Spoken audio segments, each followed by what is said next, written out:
Chair, I think Paul may just be trying to help Councillor Joy Andrews. I'll follow, yeah, okay. Thanks, Paul. Welcome back, everybody. We now turn to item 11 of the agenda, page 149 of your papers. Before we start tonight's No, we've meeting, started. If you can... Yes, I understand that, Chair. It's about urgent business. I'm just wondering when would be the most convenient time in administrative terms for you if there was a motion of no confidence in the leader. Would you prefer to do it in urgent business tonight or a special full council? Well, if you wanted to raise it at the end, there is an item for urgent business at the end of the meeting. Depending if we get to the end of the meeting, we can take it there, John. We now turn to item 11 of the agenda at page 149 of your papers, a Treasury Management Strategy Statement and Annual Investment Strategy 2021-2022. I call upon Councillor Duncan, Chair of Policy and Resources Committee, to present the report and answer any questions. Councillor Duncan. Thank you, Mr. Chairman. Last week, I proposed a freezing council tax for every household in the district at a time when they needed our help most. Sadly, Liberal Democrat and independent councillors united together to vote down this freeze and instead increase bills by the maximum amount possible. This, Mr. Chairman, has come as a cruel and unnecessary blow in a year when many families are struggling so much as a result of the pandemic. I cannot, in good conscience, stand by and watch as they push through this unpopular hike in council tax. Therefore, I am tonight taking a stand by announcing my immediate resignation as leader of the council and chairman of Policy and Resources Committee in protest at their disgraceful and greedy act. I believe the public stands with me. They have rightly reacted with anger and disbelief at news that Liberals, Liberal Democrats and independents are asking them for more of their cash when there was no need to do so. In this year, of all years, they could have given residents a break, but instead they chose to add to the burden. When Conservatives and Ryedale First independents stood on the side of residents, they stood and laughed in their faces. Their £2.2 million spending spree only adds insult to injury. Careful budget management has been replaced by a reckless spending free-for-all. It leaves this council, which just a few months ago had more than £16 million in the bank, at real risk of bankruptcy. I am proud to have served as leader, the youngest in Britain. I'm proud of this council and I'm proud of our excellent team of officers. I won't list individuals as I would only forget someone, but I would like to say a particular and special thank you to Jane Graham for her assistance. I can truthfully say that without her, my job would have been impossible. In the past 2 years, I believe I've earned the trust of our officers, although they know as much as I do that it's not always been plain sailing. I thank each of them for coming to work day in, day out, working above and beyond throughout the pandemic, flooding and the uncertainty of reorganisation. They work so hard only to see that work trashed by the coalition who, as of tonight, now run this council. I leave tonight, yes sad, yes disappointed, but proud of the fact I've worked hard, stayed true to my principles and done the very best I could for our residents. Against the odds, we have achieved so much together, transforming this council and slowly winning respect locally and regionally. We were there for those in need during the COVID-19 pandemic. We were there too on the ground during the floods, and we were on the front line of the fight against the County Council's takeover of our district. Given everything we have been able to achieve in recent months, I'm disappointed progress will come to a juddering halt as a coalition opposite takes charge. But my decision to go, however tough, is the right one. I cannot stay in post while those opposite destroy this council's finances, denigrate our good staff and subject struggling families to a cruel and unnecessary hike in council tax. Thank you, Mr. Chairman. Thank you, Councillor Duncan. I'm going to need, before I go any further, Councillor Arnold, you've got your hand raised, and I think I'll allow you to say a brief word. If you can make it brief, please, Councillor Arnold. Well, I'm not sure how brief it will be, but I concur with exactly what Councillor Duncan says. So I want to follow that up with, it is great sadness that I should also like to resign as Deputy Leader and RDC and the Vice Chair of P&R, which of course will suit many of you who believe we require neither a leader or a deputy. Unfortunately, this attitude does not live in the real world, where communications with councils and other leaders is vitally important to keep up to date and functional. And only a leader with knowledge and good background of RDC can do that. Fortunately, I will get less bullying and hassle because I do not have to vote the way you think I should.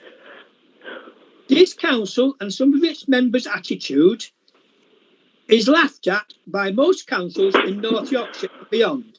And now we have no leader and no deputy, that's even more laughable. Because no council in the modern world can do without a leader and a deputy. Because of the way some members act at council meetings, I feel so sorry for the staff. They will not now have any direction, any values, and no communication pathway. I feel very honoured to have worked and have a common purpose with such great and valuable staff and officers, and I thank them. I should miss out on our regular communications and discussions about other things besides the council. And I would also like to thank Keane for his hard work and dedication in pursuing and working for the Ryedale brand. It has been a great pleasure to work with him, despite the obvious opposition from some quarters. I know with confidence that I can leave this position with a straight back, my head held high, and with a clear conscience, because all I have ever done is my best for the people of Ryedale. Thank you. Thank you, Councillor Arnold. Given the turn up of events, there is one particular item in the agenda which I need advice as to how we deal with. So I'm going to have an adjournment for 10 minutes. The time is now 18:42. Can I ask that we reconvene at 10:02? Gives us slightly more than 10 minutes just to get a little bit of advice for managing this meeting. If you would bear with us, and we will rejoin at 10:02. In the meantime, if you could stop the live stream, please, Paul.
while I got some advice, which we have.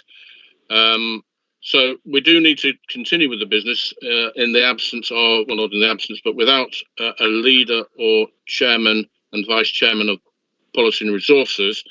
I do need item 11 and subsequent items dealing with through the meeting. So the item was discussed. This is the Treasury Management Strategy Statement and Annual Investment Strategy. It was discussed and passed at P&R unanimously. I would ask, therefore, for a member of that committee to propose and another one to second the motion, and then we can put it to debate. And if it needs debating, debate it. If it doesn't need debating, we can vote on it. Can I have a proposal? Chair. Councillor Clark. Point of order. I'm not quite sure of the relevance of what we've had on item 11 so far, because I'm looking at the paperwork trying to find item 11, and I'm thinking it's Treasury Management, and Treasury Management seemed to take a very interesting turn.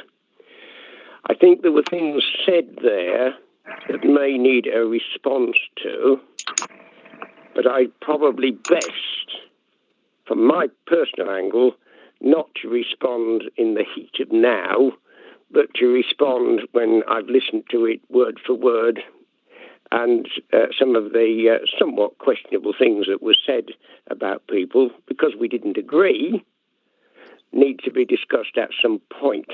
Sorry, Chair, you accepted all that lot under item 11.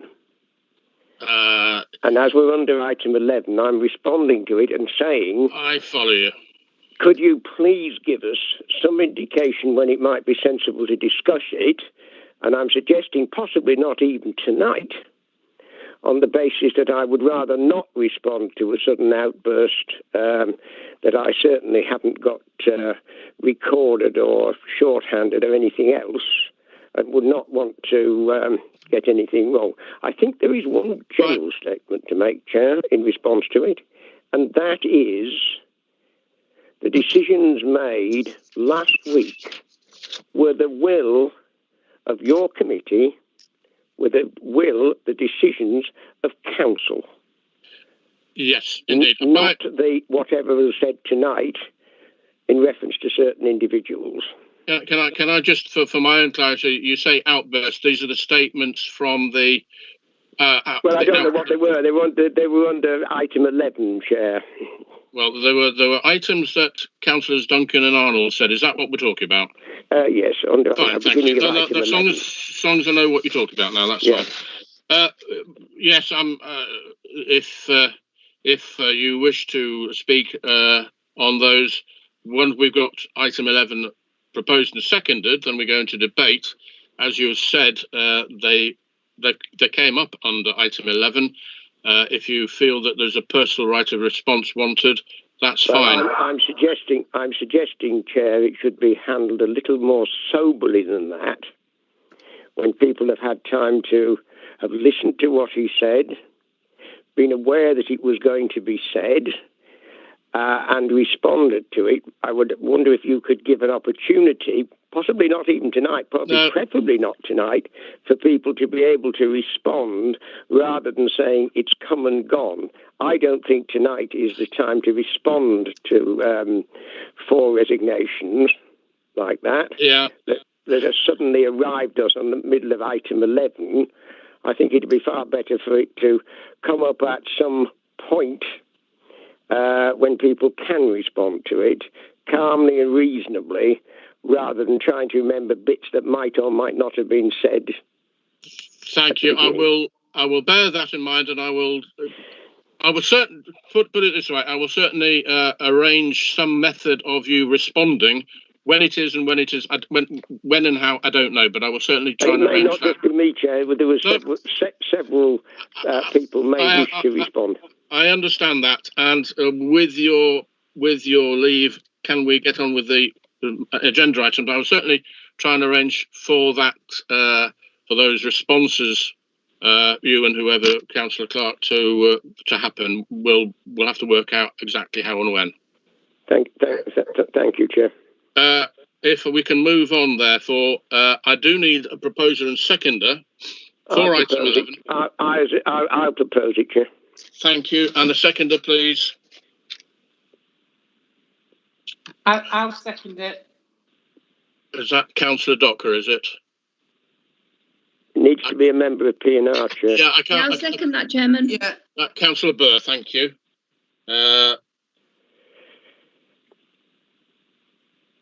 Thank you.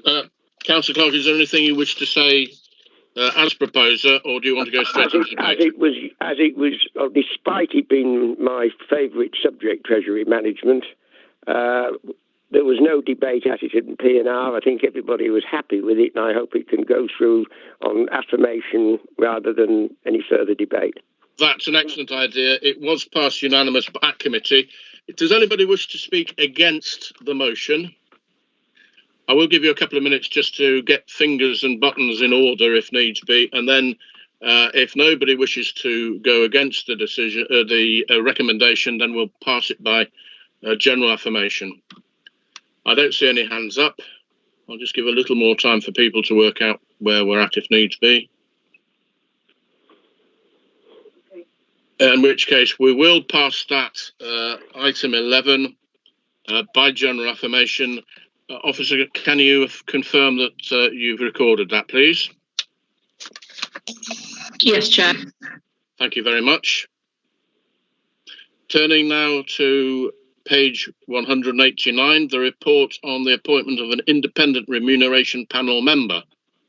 The report outlines the officer recommendations for the appointment of an independent remuneration panel member. Members have also received additional information by email. Please, can someone move a motion relating to this item? And once it is seconded, you may make this speech. Can I have a mover for this recommendation, please?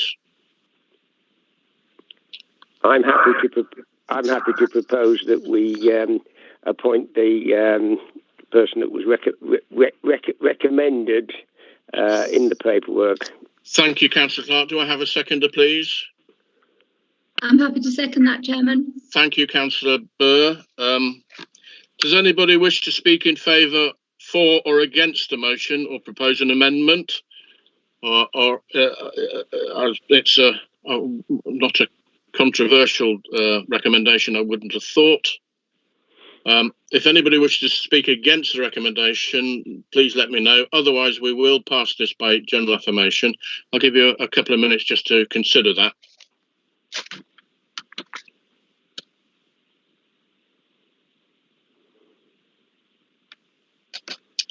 I don't see anybody wanting to go against that suggestion. Therefore, it has been passed by general affirmation. Ellen, have you recorded that, please? I have, Chair, yes. Thank you very much.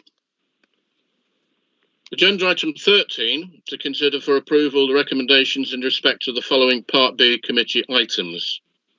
From the Policy and Resources Committee, 4th of February 2021, item 13A, minute 31, the HR policy revision, leave and flexible working policies.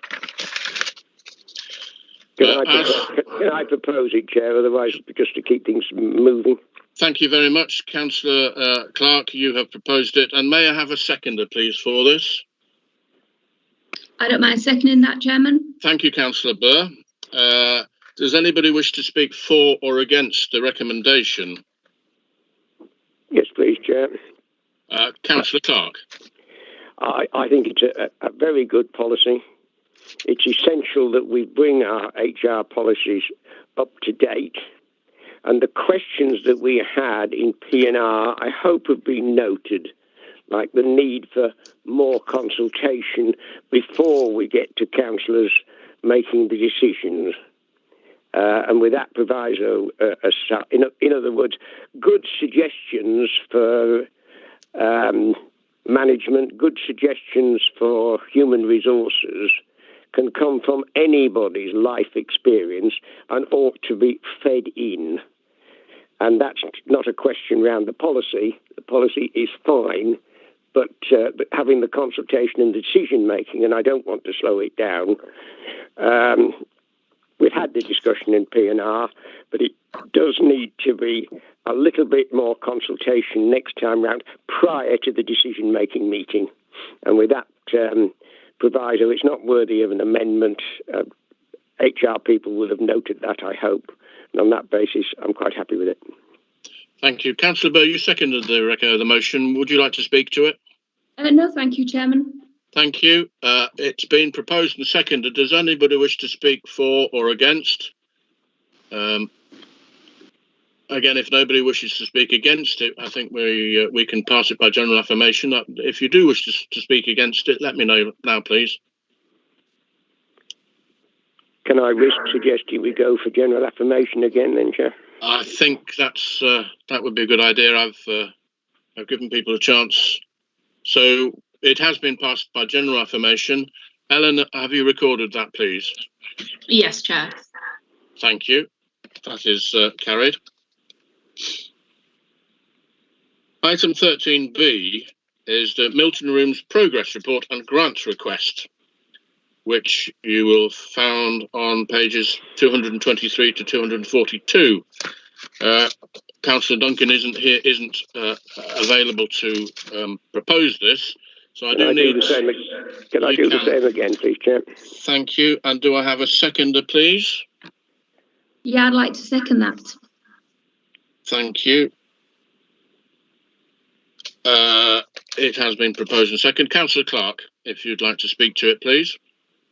I really think this is probably which is why the surprise after the inclusion of little incidents in item 11. I really think this is a subject that Councillor Burr ought to be speaking. So I don't know whether the proposer can withhold the right, but could that be possible for Councillor Burr to speak? I think that would be fine. I'm happy with that. Councillor Burr. Yes, thank you very much, Chairman. Yes, this was discussed at length at the P&R committee, and the Milton Rooms definitely needs an investment of capital going into it, and it's something that needs to be taken forward in line with the money that has been ring-fenced for the Milton Room. So there's nothing more to say on that. I hope everyone will support that. Can I just check, Chair, have the members with pecuniary interest left the meeting while this item's being considered? Thank you, Simon. Yes. I believe councillors Garbutt Moore and King have declared an interest where they need to leave the meeting. I'd also ask if there are other members who have interest that might be prejudicial to show their hand again. Now, I can't remember what happened last week. Can I confirm, please, that councillors Garbutt Moore and King have left the meeting temporarily?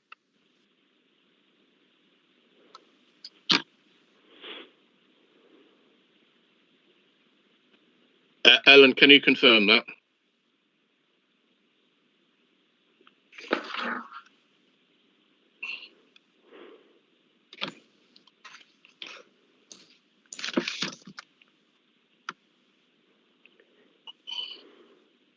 I don't see them on the attendance. It looks to me as though they've left, Chair.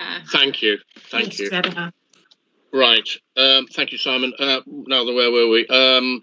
Councillor Burr, thank you very much for that. Councillor Duncan, you've got your hand up. Thank you, Mr. Chairman. Are we taking questions on the items? Yes, I think we will do, because there are a couple of clarifications that possibly will need raising after last week's matters. Thank you, Mr. Chairman. Can I please ask why £500,000 has been allocated from the council's reserves exclusively for the Milton Rooms, and why no money has been allocated to the other venues across the district who may also be facing struggles as we come to the end of the COVID pandemic, trying to reopen? I'm thinking of venues in Pickering, such as the Memorial Hall, and I'm thinking of venues in Helmsley, such as the Arts Centre. Yes, Chair, I'm more than happy to answer that. 18 years on the council has shown me that the Milton Rooms is a massive building with a massive, even bigger potential. And although it was nearer to a 1,000-year lease 18 years ago, it still might as well be our own in terms of what we're doing. And the extra, which I think we could have debated, and I thought we had debated in the budget debate of 307, was that we believed that there was a need for more than this item, but that council would decide on that need through its normal processes, checks and balances, etc. This is the 193,000 we have in front of us. This is there in line with the request from the trustees and sailed through without opposition at P&R. Thank you. Do you have a supplementary, Councillor Duncan? Yeah, supplementary question, Mr. Chairman, which is, can I please ask what plans Councillor Clark has seen or has had developed for the Milton Rooms, what consultation there has been with the Milton Rooms Committee, what officer advice he has sought for the £500,000 allocated, and also how the 193,000 fits into that £500,000 allocation from reserves? Well, that's very simple and straightforward. Thank you, Councillor Duncan. The 307, all the questions you've asked have yet to come. The officers' report, the trustees' comments, etc., all have yet to come. We have not committed to spending it. It is in the budget. The 193,000 were all done along the lines that he is asking for the 307, all done in line that he is aware of. Thank you. I've got one little point out of his questions that I didn't pick up. I think you will find that when there is a request in Pickering for potential capital for community use, we backed it. And if the Walled Gardens or anywhere else comes forward, then we will consider. But the Milton Rooms, much as I'm a Pickering Direction Councillor based, the Milton Rooms is massive and therefore needs more than just bringing it up to the legal standards, which should have been brought up to years ago. Thank you. I've got Councillors Oxley, Goodrick and Windrus wanting to ask questions. Councillor Oxley. Thank you, Chair. I'm a big supporter of the Milton Rooms. However, a couple of questions I just need to clarify if I answer so I can. I believe I've just heard the now proposer of the motion said that the £193,000 was what was requested by the Milton Room Committee. I believe I've seen other people reporting that more than that was asked for by the Milton Rooms Committee. I've heard a figure of £500,000 being requested by them, and I'd just like to understand what the Milton Rooms Committee actually asked for. And secondly, the 193 is again a specific plan of work. So can we be assured that that £193,000 will cover that amount of work, and that if it doesn't, there will then need to be a completely separate application from the money that is now ring-fenced? That is my understanding, Councillor Oxley, through you, Chair, that the 193 had the report that came to P&R, and that is what the 193,000 is for. If and when, or almost certainly when, there is further need for investment in the Milton Rooms, that will come in as a request, presumably, and will be considered through the normal council procedures in terms of what it's going to do, is it value for money, should we be doing it, officers' reports, etc., etc. Thank you. Do you have a supplementary, Councillor Oxley? Yes, I do. Thank you, Councillor Clark, and that's very reassuring. Thank you. My understanding as well. It was a two-part question. was what did the Milton Rooms Committee actually ask this council to support them with? Was it 193,000 or was it 500,000 pounds, as I've seen elsewhere? There's only 193,000 on the table before us tonight, and the same answer is in relation to the 307, which we debated earlier in this meeting. The same answer as he was given then. Thank you. Councillor Goodrick.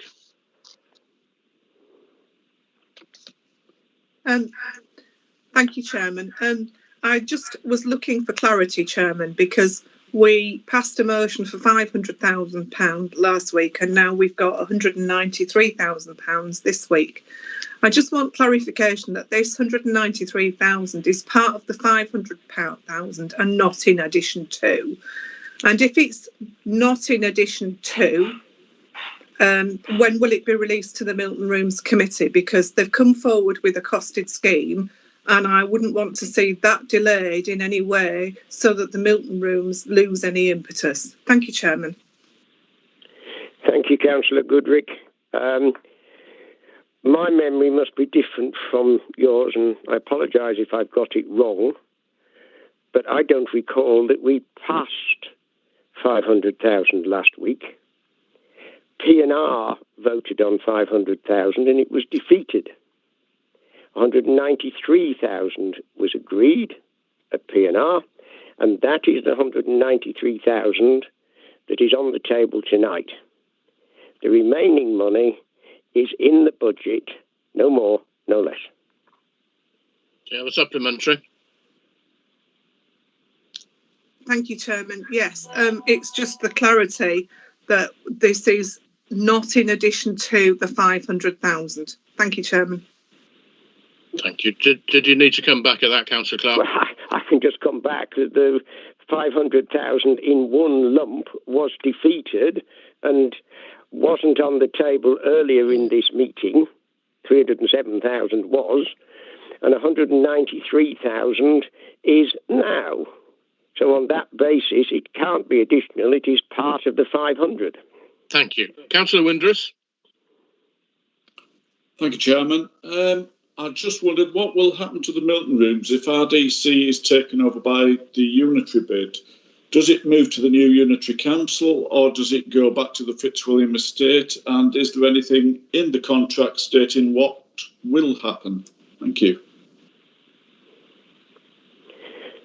My long and boring involvement with local government reorganisation over decades now is that when councils are combined, taken over, moved together, etc., that the assets stay where they are. In other words, all part of RDC moving over to whatever structure follows.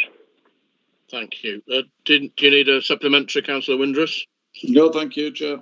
Thank you. I've got Councillor Rain and Councillor Keel for questions. Councillor Rain. Thank you, Chair. I just want to say, as one or two of you have asked about, the running and things of the Milton Rooms. I have talked to Councillor King, and I honestly believe that he's going to do a marvellous job with that Milton Rooms, with the money that hopefully there's going to be totally allocated without any question, because what he's said and his ideas, it's long since coming. So that's all I wanted to say. Thank you. Thank you. Councillor Keel. Thank you, Chairman. This isn't really a question on the Milton Rooms. This is a question that I just would like some clarity from the monitoring officer, really. It seems we're asking questions of the mover of a motion rather than of a chair of a committee. Should we not be asking these questions of an officer because we actually don't have a chair of that committee or a leader of the council anymore? Thank you. I did get advice on this. These are statements rather than statements of opinion that can go into debate if needs be. But this is somebody who's Councillor Clark is very fortunately stood forward to move this on and ask questions, answer questions as he can.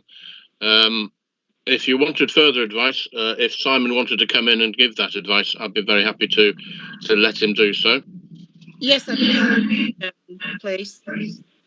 Thank you, Chair. In terms of the comment about questions to officers, it's not usual custom and practice for officers to answer questions at full council, to keep a clear distinction in roles between elected members and officers and avoid officers being caught up potentially in matters of political debate.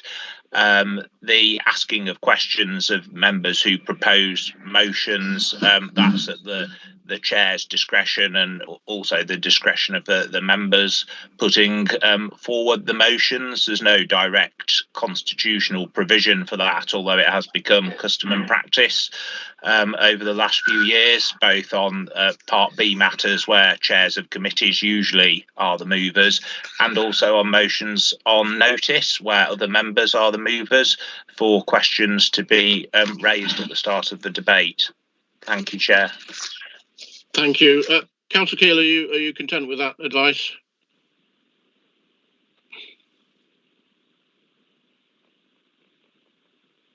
Sorry, you're muted. Apologies, Chair. No, not particularly. I have sat in this council for many years where officers have answered questions on matters. So I'm slightly confused as to why that now doesn't seem to be the case. But we are where we are. Thank you. Well, I think there might be items, and there possibly one or two items later on, where the technical items or technical answers on finance or whatever that aren't matters of debate. There are matters of information where officers, can be asked and probably will be asked later on this evening. I've got Councillor Paul Andrews wanting to ask a question or make a statement that might need answering. Chair. I'm no longer chair of the Milton Room, so I don't think I have to leave the room. But I'd just like to make a couple of comments. In respect to, Chair, can we move on to the debate? Because I'm sitting here going, is this a question? Isn't it? Well, can I finish? We will. If Councillor Andrews, I will come back to you in just a moment. It is a problem when people make statements rather than questions, but it's something we have to get used to, Councillor Clark. Councillor Andrews, if you'd make your statement brief, and then we'll allow Councillor Clark to come back to it. Yeah, I don't want to come back to that. I'll cancel if you like. I'll be very quick, Chair. Some questions have been asked about the amount of money. We had a long meeting of the working party, at which all political groups were represented, and this was gone on. This was dealt with at great length, and I really am surprised that we're actually asking about 193,000 now. Every member who's interested in the Milton Rooms should be aware of what it involved and how we got there. The second thing, Chair, was about the what happens to the Milton Rooms when on reorganisation. The answer is that we are very fortunate, and the Milton Rooms is in the hands of an independent company trust, which has a sublease of 120 years. So this means that when Ryedale District Council ceases to exist, the successor authority will remain responsible for the structure and exterior, and they could even. But there are clauses in the lease which would prevent them from passing it on to, say, a commercial organisation, and because the company is independent and has the underlease. That underlease virtually gives them total possession of the building, and so therefore it will not be possible for the successor authority to take that building off them. This means that any money which is invested in the Milton Rooms now will be a permanent investment. It will not be something which the successor authority can sell on. It will remain. The money will remain vested in the community, and will not go out of the community. And I think members should bear that in mind. This is a very good proposal altogether. Thank you, Councillor Andrews, for that highlighting of the existing advice that we just got a short time ago. Councillor Dockerer, you've got your hand raised for a question. We're still in questions, please. Hi, yeah. Could it possibly explain, and it might not be whether Councillor Clark or Councillor Rain can answer this, but I'm sitting here with the testimonials in front of me, and could somebody possibly explain to me what the financial benefit of the Milton Rooms being a top quality venue is to the Kirkham Henry School of Dance? Because obviously a lot of the testimonials that are in here are, one obviously is from Councillor Rain.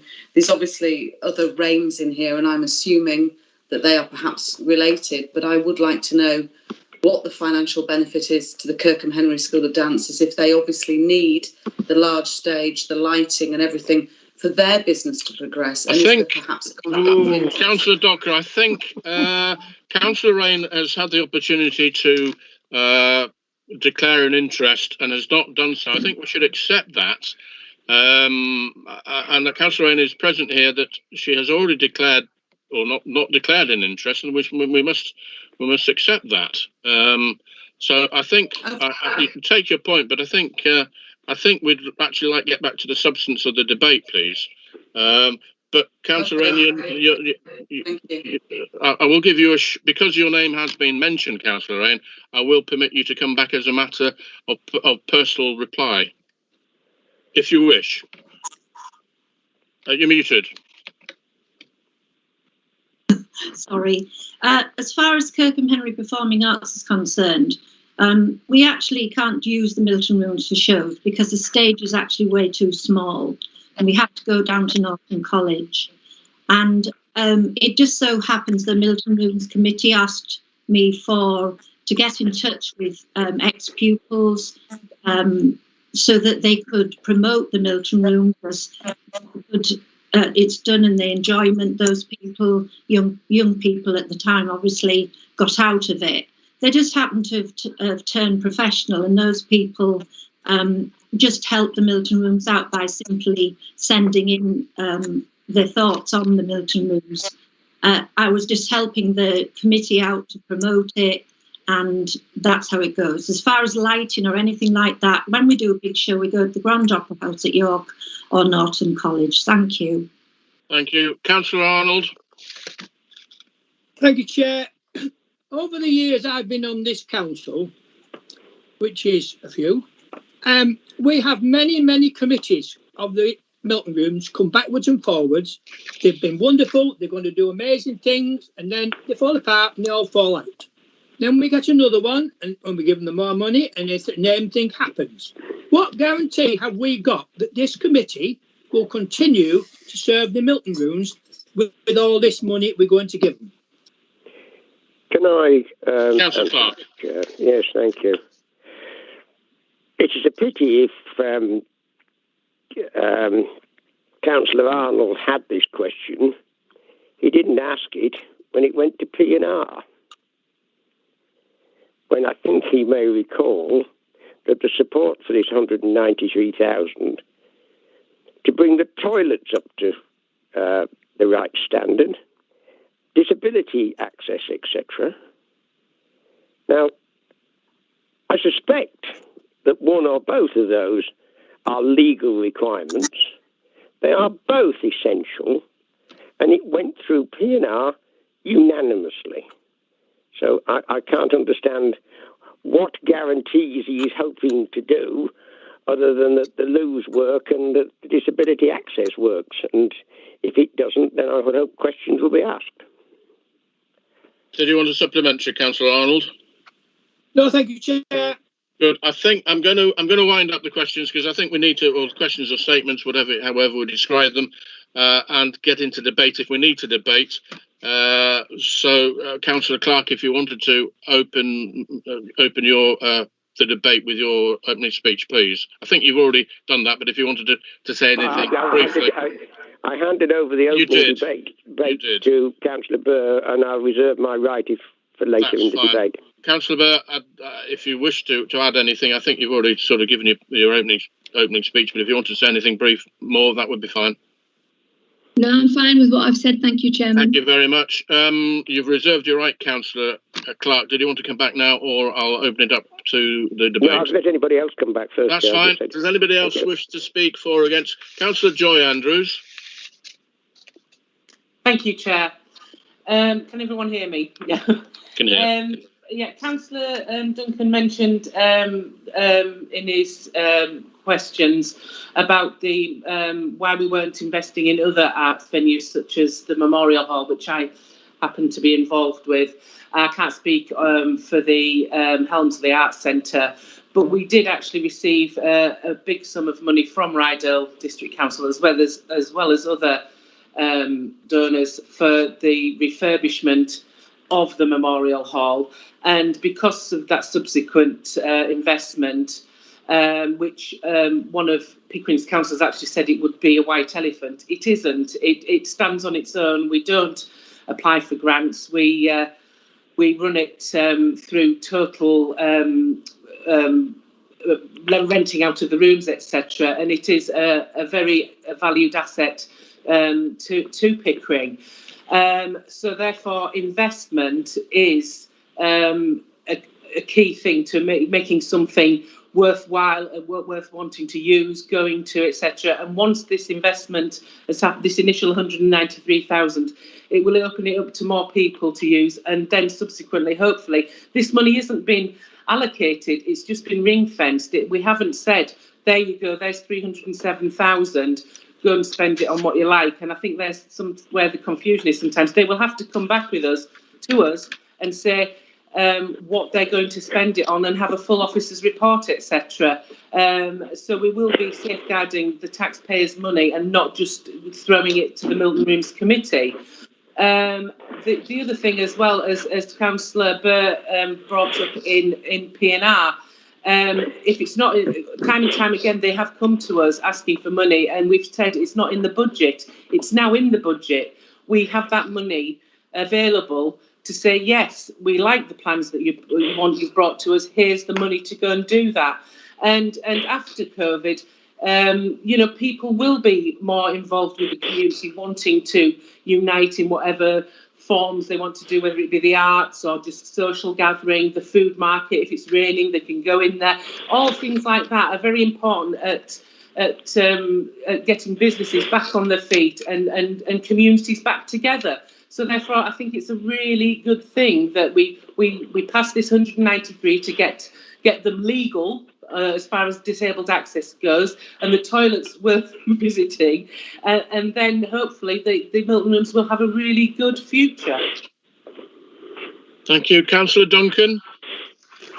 Thank you, Mr. Chairman. I just want to remind members of the council what actually happened at the Policy and Resources Committee, because Councillor Clark seems to have had a lapse in memory, as does Councillor Andrews, because at that meeting, the £193,000 to the Milton Rooms was not supported unanimously. 2 members of that committee abstained on that vote, and those 2 members were Councillor Clark and Councillor Joy Andrews. At that meeting, they were the only 2 members of the committee, the only group represented, who refused to support the £193,000 allocation. The Conservative group, the Ryedale First Independent group, the Independent group, as I think they call themselves, and the Independents for Ryedale group all supported the 193. So Councillor Clark is not right to say that he was unanimously supported, because he did not support it. The reasons that he put forward was in protest at the treatment of the community in Pickering, presumably over the purchase of the Hungate Centre. He decided at that meeting to play off one community and one community asset against another community and another community asset. We rejected that approach, did not think that was right, did not think that was fair. We have been consistent as a Conservative group to support the £193,000 because of the work that the Milton Rooms Committee have done, that Councillor King has done as chairman, the progress that has been made following the cross-party Milton Rooms Working Party. We supported that 193 as on a case-by-case basis after receipt of plans from the committee. That was a decision taken unanimously by the committee. Unfortunately, that was not the position which was supported by councillors at the full council meeting held last Thursday, when the amount of money awarded was more than doubled, with no plans, no consultation, no consideration of other projects that could benefit from that funding. We ripped up the policy, which this council did unanimously agree, which was done around a year ago. So it is a great shame that we're now in this situation, and it is wrong of Councillor Clark and Councillor Andrews to say that it's a really good thing for the Milton Rooms to get this funding, because when we discussed this at PNR, they were the only grouping not to support it, and the reasons that they did so was because the Pickering community had not been supported. So why this change of tact? Why this change of approach? We can see through it as a Conservative group, and it won't be long until the public see through it as well. The compromise which has gone on, the deals behind closed doors that have gone on between the groupings, you pat me on the back, I'll pat you on the back. Change of principles already. First item in, second item in, change of principles already. Thank you, Mr. Chairman. Councillor Oxley.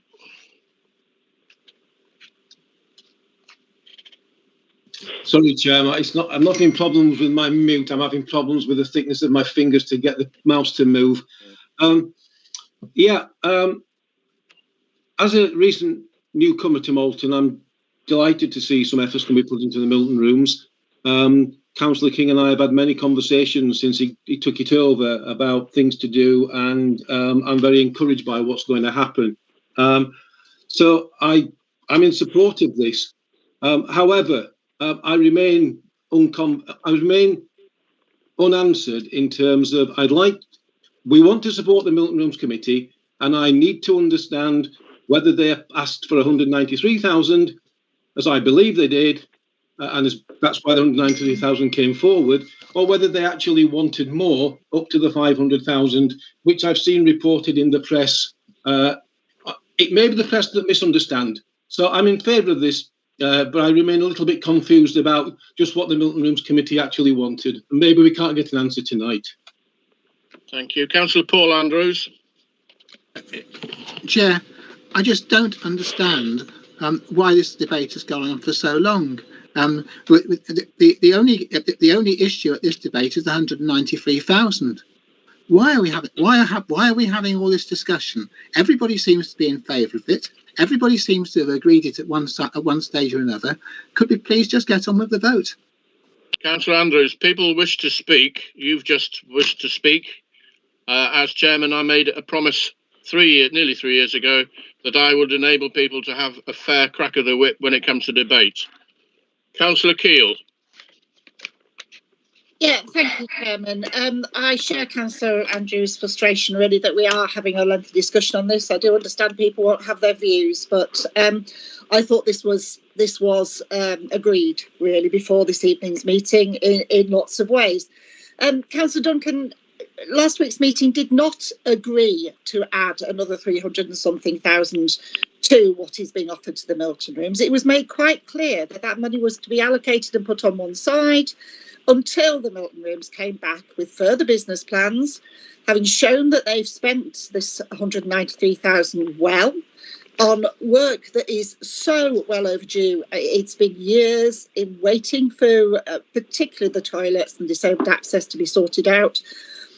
Nobody was saying that that money was just going to be handed over to the Milton Rooms to spend as they wish. And Councillor Duncan, you know that. I really honestly think we've got to, yes, tonight's meeting has been interesting so far, to say the least, but we've not got to play political games with a significant building like the Milton Rooms in Ryedale that benefits the whole of Ryedale. The Milton Rooms has been starved of investment for years and years and years, and I will be fully supporting this in the same way that I would support further investment, but only further investment when the Milton Rooms Committee have shown what they can, they will and they can do, and then come back to this council with their next phase of development. Thank you. Councillor Dockerer. I've only got my hand up because Chris Delaney is trying to get back in the meeting. He got kicked out. If somebody could let him back in, please. Right. Well, possibly if you could let him know that there is a phone number on the email that showed the joining instructions. Councillor Mason, you did have your hand up a moment ago. Did you wish to speak?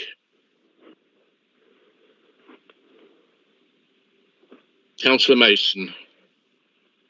No, it's fine. It's a point really to point out that it appears that some of the councillors are not engaged in this debate completely. They're taking to social media a lot more. I'm getting messages into my phone and people saying, "Have you seen this on social media? Have you seen that on social media?"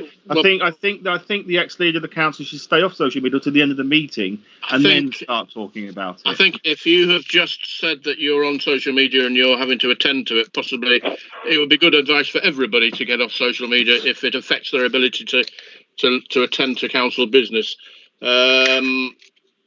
I see nobody else wanting to. Councillor Clark, you have proposed this. If you'd like to answer to the debate, and then we'll go to the vote. Yes. Sorry, Councillor Burr. I think we sort of swapped. Councillor Clark, did you want to come back? Yeah, no, I reserve my right. I'd like to come back. That was your chance because I'm going to wind the debate up. Thank you, Chair. A couple of things are very clear out of this. I should have said that it was past NEMCON, the 193,000, not unanimous. However, we did propose that 500,000 was set aside. And our reason for irritation was answered by Councillor Duncan tonight when he was saying, what money is going in elsewhere?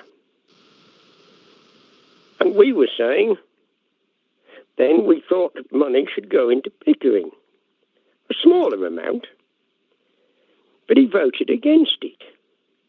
Now we've got a situation in the budget where there is money set aside for Pickering. There's money set aside in the budget for the Milton rooms, both of them. That I would have thought was far fairer than voting against something going into Pickering and then for something going into the Milton rooms as an answer to his own question. And on that basis, we really do think that he should be looking at the whole, the decisions of council and where we're going with that. P&R voted to do the 193,000 in line with the request. That's what we should be doing now. It's got absolutely nothing to do with what is in the budget earmarked for what we may or may not want in the future for the Milton rooms. So on that basis, Chair, please, can we have everyone's support for this 193,000 to enable the Milton rooms to be not moved into the 21st century, but hopefully to catch up some of the 20th century. Thank you, Chair. Thank you. By exception, Councillor Burr, you sort of switched and you took the lead on this. Did you want to come back in answer to the debate, or can we go to the vote? I think I can read your lips. You were on. We're going to go to the vote. Okay. I think rather than pass it by general affirmation, I think we do need to go to the vote because there are a number of possibilities that could happen here. So we will go to the vote. Ellen, are you ready to take the vote? I am, Chair, yes. Thank you. As usual, we'll go down alphabetically. If you could wait until you're asked, and then we will take the vote. If you mute yourself until we're ready. Councillor Joy Andrews, for or against? For. Councillor Paul Andrews? For. Councillor Arnold? For. Councillor Bailey? For. Councillor Brackstone? For. Councillor Burr? For. Councillor Clark? For. Councillor Cleary? For. Councillor Cousins? For. Councillor Delaney? Chair, I think we're still trying to get Councillor Delaney back into the meeting. Thank you. We'll come back to Councillor Delaney at the end of the vote. Councillor Dockra? For. Councillor Duncan? For. Councillor Frank? For. Councillor Garbett-Moore is absent. Councillor Goodrick? For. Councillor Graham? For. Councillor Hope?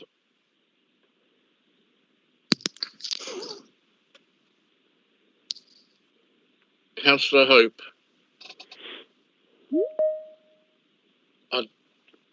Councillor Hope did join the meeting.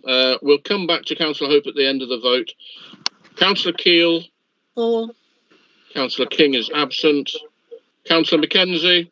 For. Councillor Mason. For. Councillor Middleton. For. Councillor Oxley. For, and thank you, Councillor Clark, for answering my question I've been asking at the end remarks. Thank you. Thank you. Councillor Potter. For. Councillor Rain. For. Councillor Ryby. For. Councillor Thackeray. For. Councillor Wass. For.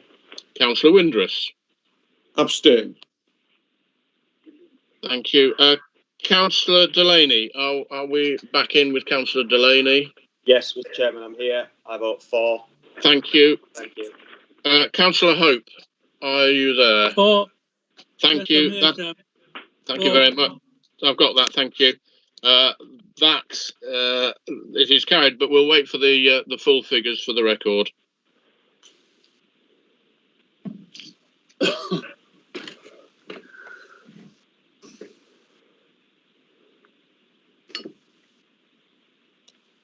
Chair, that's 26 for and 1 abstention. Thank you. It is carried. Can we make sure that Councillors King and Nathan Garbett-Moore are let back into the meeting before we go on to the next item, please? Yes, Chair.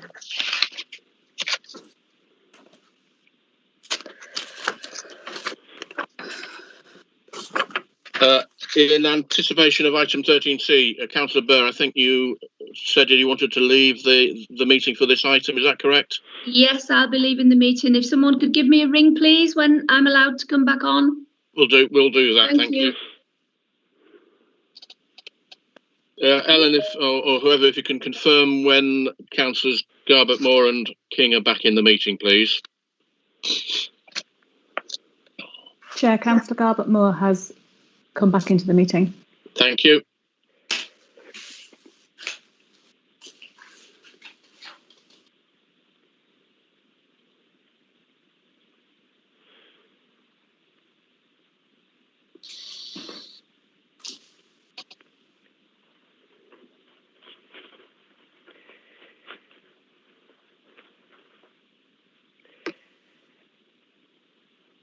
Is somebody in touch with Councillor King?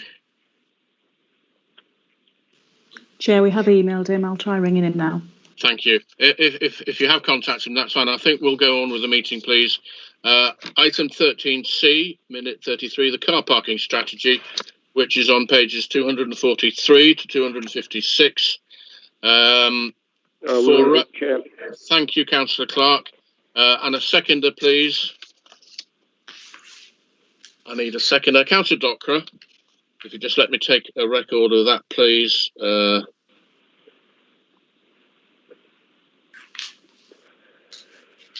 For the record, the committee voting was unanimous.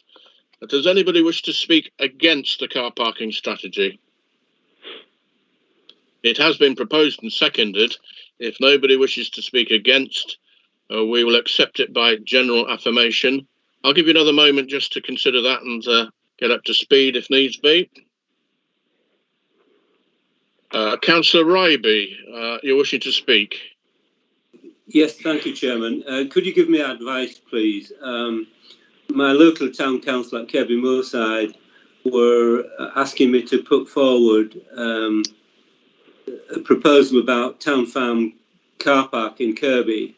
I know the approximate cost of running that car park, or the income, is approximately £200 a week on average over the last 5 years. The town council would like to extend on a trial period free car parking in the town farm car park, and they are, as the town council, prepared to subsidise the district council if required the balance. I would suggest that the policing or stewardship of the car park costs quite a large proportion of the income, but they have got approximately £100 a week they're prepared to chuck in to trial a period of 1 year free parking. How do I go putting that towards the district council in this meeting tonight? Do you know, I don't know. Let's think about this. This is an offer by a third party, the Town Council of Kirby Moorside, to help with the finances. I don't think, does it affect, Councillor Clark, maybe you can help me with this as you propose it, does this affect the decision of the car parking strategy over the whole district, or whether possibly Councillor Ryby, this is something that can come in to assist as an extra and not actually affecting the car parking strategy? I don't believe it does, but the car parking strategy working party is not one that I was on, but I don't believe it does, and I believe it is well within the range of what we're proposing here for the officers to take this, look at it, would probably have to bring it back to P&R or full council, but at the moment I don't think it would hinder our car parking strategy in any shape or form. All donations kindly accepted, but clearly they have to be discussions as what it was going to cost and what it cost to run that car park now, and that's really an officer in consultation with members, not a decision for full council tonight. Thank you. Councillor Ryby, are you content with that answer? Thank you very much. I just didn't want to miss the boat and say, well, no, you've left it now. I've You've raised done the it. subject. Thank you very much. You've done that, and that's something that we can take forward, I hope. Does anybody wish to speak against the recommendation of the committee, the item 13C? Nobody's wishing. I'll give you just another couple of moments just for the sake of the record. No, I see nobody wishing to go against it, so we will accept it by general affirmation. Ellen, have you got that recorded, please? Yes, Chair. Thank you. Before we move on, can somebody give Councillor Burr a call to rejoin the meeting, please? And if you can confirm that that's been sent and that Councillor Burr is back in, if you would, please.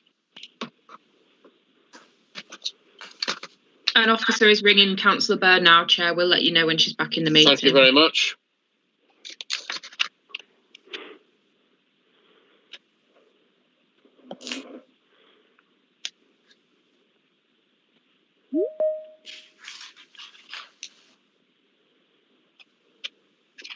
Chair, Councillor King is back in the meeting. Thank you very much.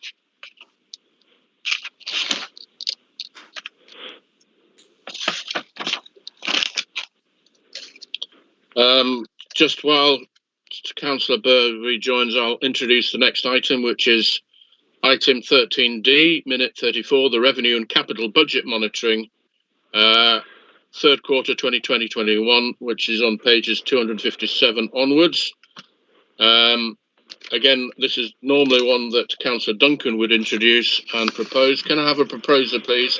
Yes, Chair, I'll propose it. Thank you. And a seconder, please. If I can have it. That's Councillor Dockra. Thank you very much. For reference, the committee decision was unanimous. Are there any statements that Councillor Clark might assist with an answer rather than official questions and answer? If anybody wishes to make a question, or can we go forward? Did you want to say anything to this, Councillor Clark, or can we deal with this? Only to thank the officers for their report, but we're now rattling towards rattling through the fourth quarter, and I don't think there's anything outstanding in the budget monitoring for that quarter, other than the size of the COVID, which we all know about. And we're not going to know where that's all going to pan out till hopefully sometime later this year. So I think looking in detail at quarter three, no offence to those officers who've done that report, we've looked at it at P&R. I don't think there's any need to go any further tonight. Thank you. I will accept it by general affirmation unless anybody wishes to speak against it or go to a vote. Again, please let me know as soon as you can. Otherwise, we will. Just to confirm that Councillor Burr has rejoined the meeting. Thank you very much. Councillor Burr, just for information, we're on item 13D, the revenue and capital budget monitoring. It's been moved and seconded, and I'm proposing to accept it by general affirmation unless somebody objects to that. So. Thank you, Chairman. I think I am allowed to vote, aren't I? Although I went out, I did listen to it all at P&R. You're certainly allowed to vote. You only went out on the car parking item. Yes, I didn't gather the full information when I obviously just came back and you just told me. That's Thank fine. you. Yeah, that's why I'm telling you, because you're certainly allowed to vote. If you wish to go to the vote, otherwise we will accept it by general affirmation.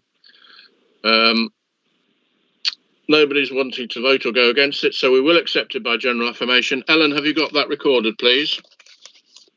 I have, Chair, yes. Thank you. That's item 13D. Moving on.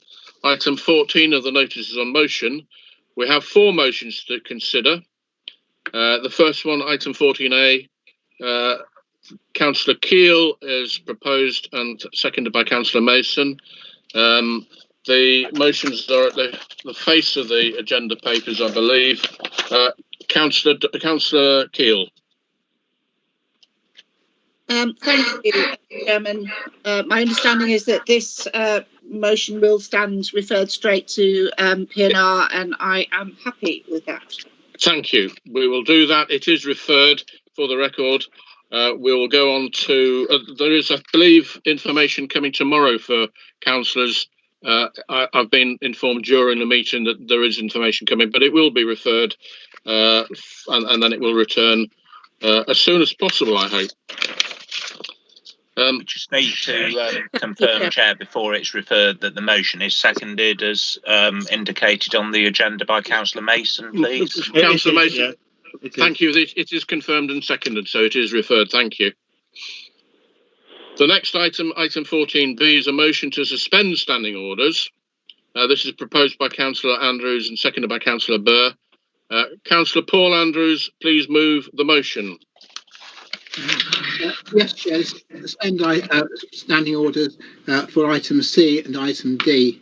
The reason for suspending standing orders is to allow the full debate of this matter to take place in council tonight, rather than to be referred to policy and resources and then bounce back again. The reason is because, as I see, both motions have very little financial impact, and the issues are fairly straightforward and to set out, and they need to be determined by the whole council. Thank you, Chair. Thank you. Councillor Burr, you seconded. Do you wish to speak to it now? Right, I think that was... I don't think we need to go into questions. I think we go straight into debate, unless anybody has any specific questions that... Councillor Duncan, do you wish to ask a question, or do we want to go into debate? It's debate, Mr. Chairman. Thank you. We're into debate then. Councillor Duncan. Thank you, Mr. Chairman. I would just like to say, with regards to both of these motions that have been put forward, I cannot see any time sensitivity whatsoever, and I can't see any urgency. I also feel like they are quite niche and potentially technical motions that have been put forward, which I feel we need to have information from the officers, an officer report to a company, so that we can be fully informed as to the issues pertaining to the 2 motions that have been put forward. I can't understand why Councillor Andrews and Councillor Burr are keen to use a constitutional quirk to suspend standing orders so that we debate them this evening. Our default position will be that we do not know enough right now in order to fully debate these and to take a position as a Conservative group. So our default position will be that we can't support them. If Councillor Andrews and Councillor Burr would like to take the sensible course of action, which is this is referred to policy and resources so that committee can look at it, can refer back, Councillor Andrews and Councillor Burr will get the opportunity for all councillors to have to make the decision, all councillors on full council, by going down that route. We aren't excluding anybody. We wouldn't be excluding anybody by going down that course of action. So my proposal is that we do not support the suspension of standing orders that has been put forward, and that the two motions are referred to committee for full, proper, considered approach and referred back to council. Thank you. Anybody else wishing to speak to the debate, for or against? Yes, please, Chair. Councillor Clark.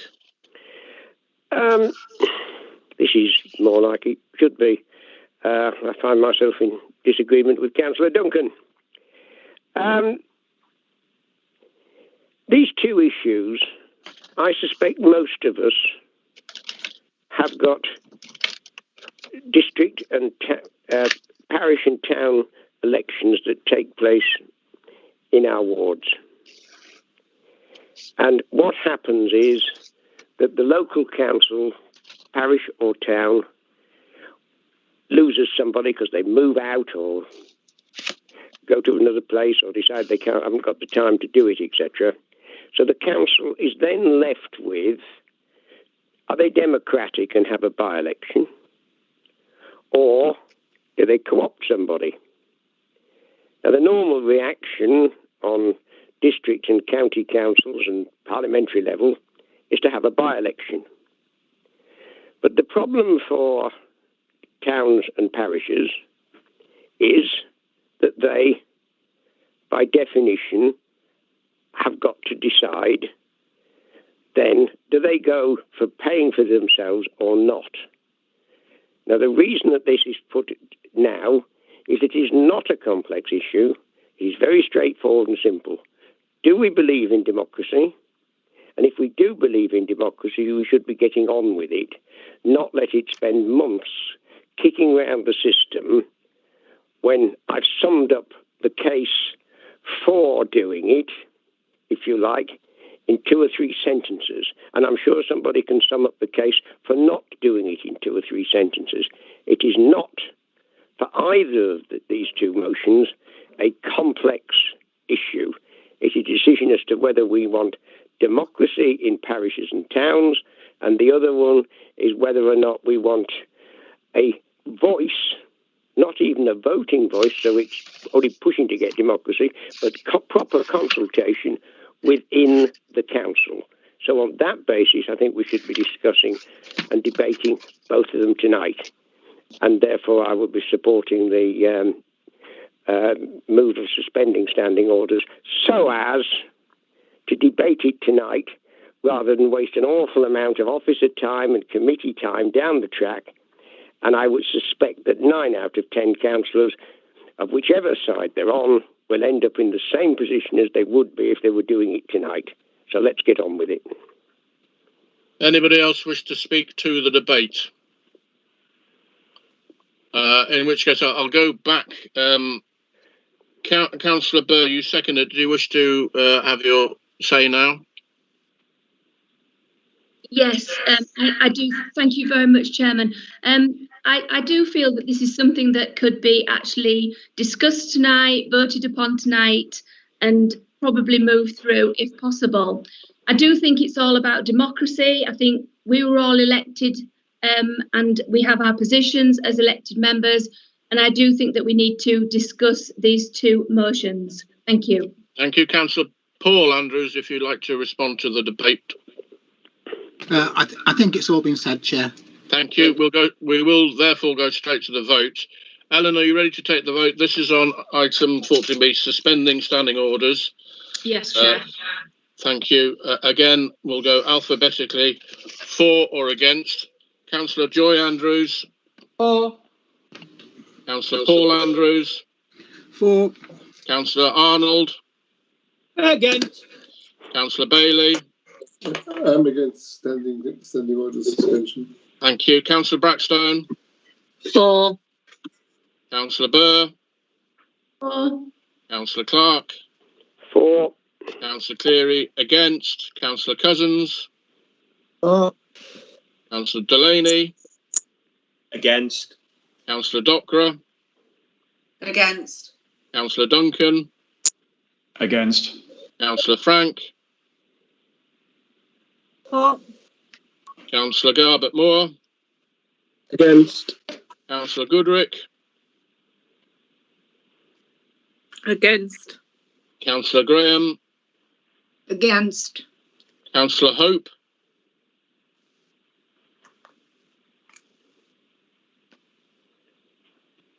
Councillor Hope. We'll come back at the end of the vote. Councillor Keel. For. Councillor King. Against. Councillor Mackenzie. Against. Councillor Mason. For. Councillor Middleton. Abstain. Thank you. Councillor Oxley. Against. Councillor Potter. For. Councillor Rain. For. Councillor Ryby. For. Councillor Thackeray. For. Councillor Wass. For. Councillor Windrus. Against. Thank you. Councillor Hope, are you back with us? 4. Thank you. Thank you. The vote complete. Ellen, if we can have the results in due course.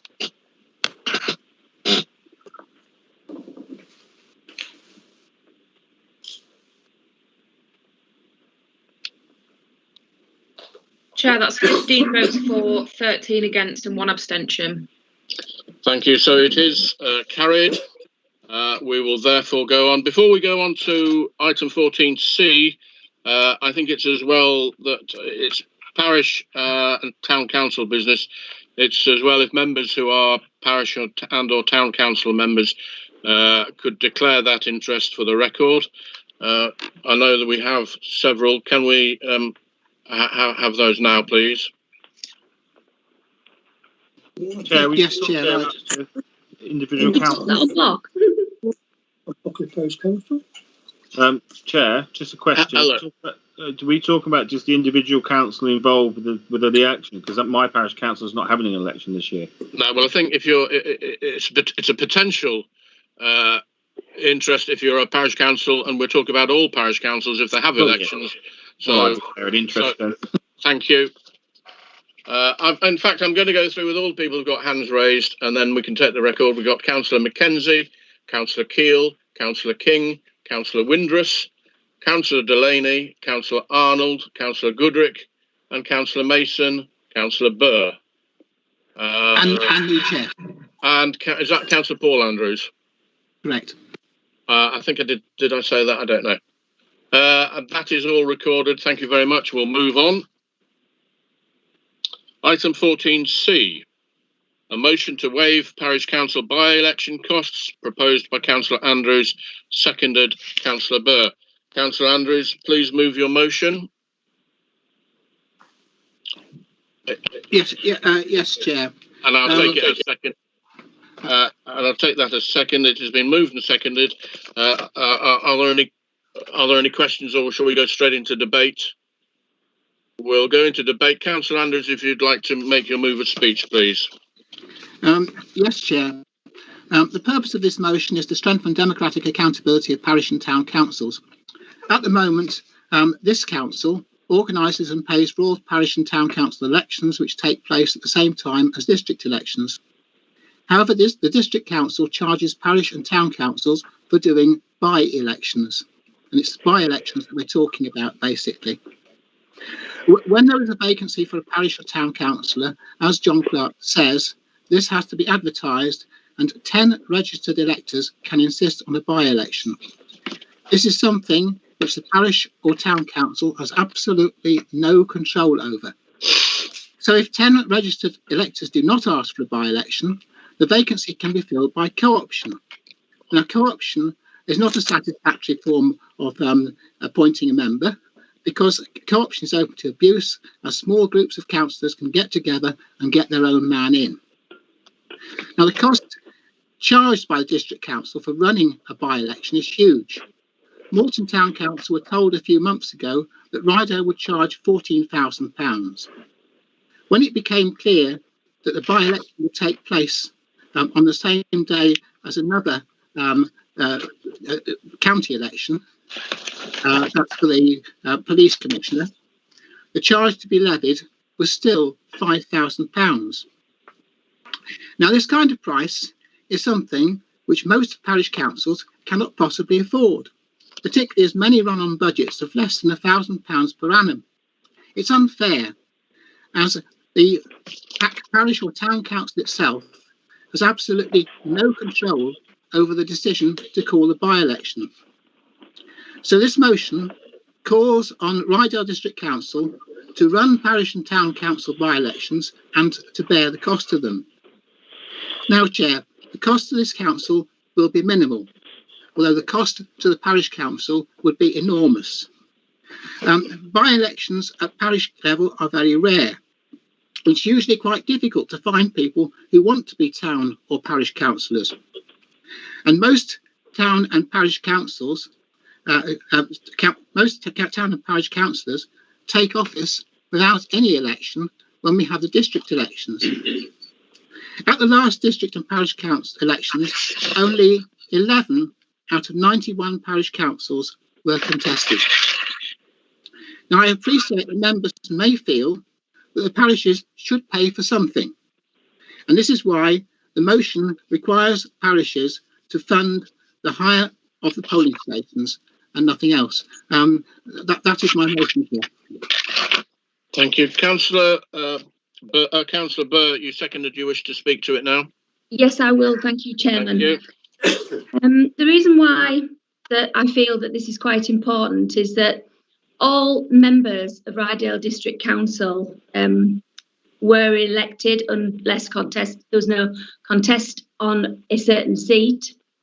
And we have been elected by a democratic vote. And I think that that should remain and run through our town and parish councils. But unfortunately, parish and towns don't have a fortune, and often elections aren't able to take place because of money. Now, this shouldn't really happen. I think that it's all about democracy, and I think that what should happen is that we as a council should support parish and towns, and it's a matter of democracy, and that is why I'd like you to support this motion. Thank you. Thank you. Councillor Bailey. Thank you, Chair. I have a question, really. Is that okay? Yes. Yeah, sure. Question or statement that can be answered through debate.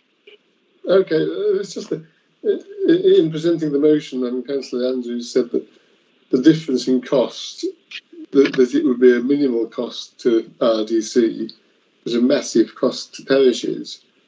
Why should the cost be different from one to the other? Thank you. Do you want me to reply to that? Well, Chair? no. I think if when we're rounding the debate up, if you want to reply to the debate, and you can give your figures for what it will cost. Councillor Duncan. Thank you, Mr. Chairman. We've heard throughout this debate that this is about democracy. It's not about democracy. It's about elections, and specifically who pays for them. And if the cost of an election is, as Councillor Andrews has mentioned, maybe £15,000 or £5,000, depending on the day it's happened, the cost is still the cost, the same cost to the taxpayer overall. And I think that was the point that Councillor Bailey was trying to make. I have a series of questions which I would need an answer to in order to support the motion that's been put forward. So I don't have anything against the motion per se, but as stated at the start, when we debated the standing orders, that we would not be able to support something without the information, the referral to PNR and the report coming back. That is a choice that Councillor Andrews made, because there may well have been a chance that we would have supported it as a Conservative group. And the questions are, how many elections does this relate to? What are the real costs for previous years, maybe last year, the last 3 years, or the last 5 years? And what is a reasonable expectation of the costs in future years?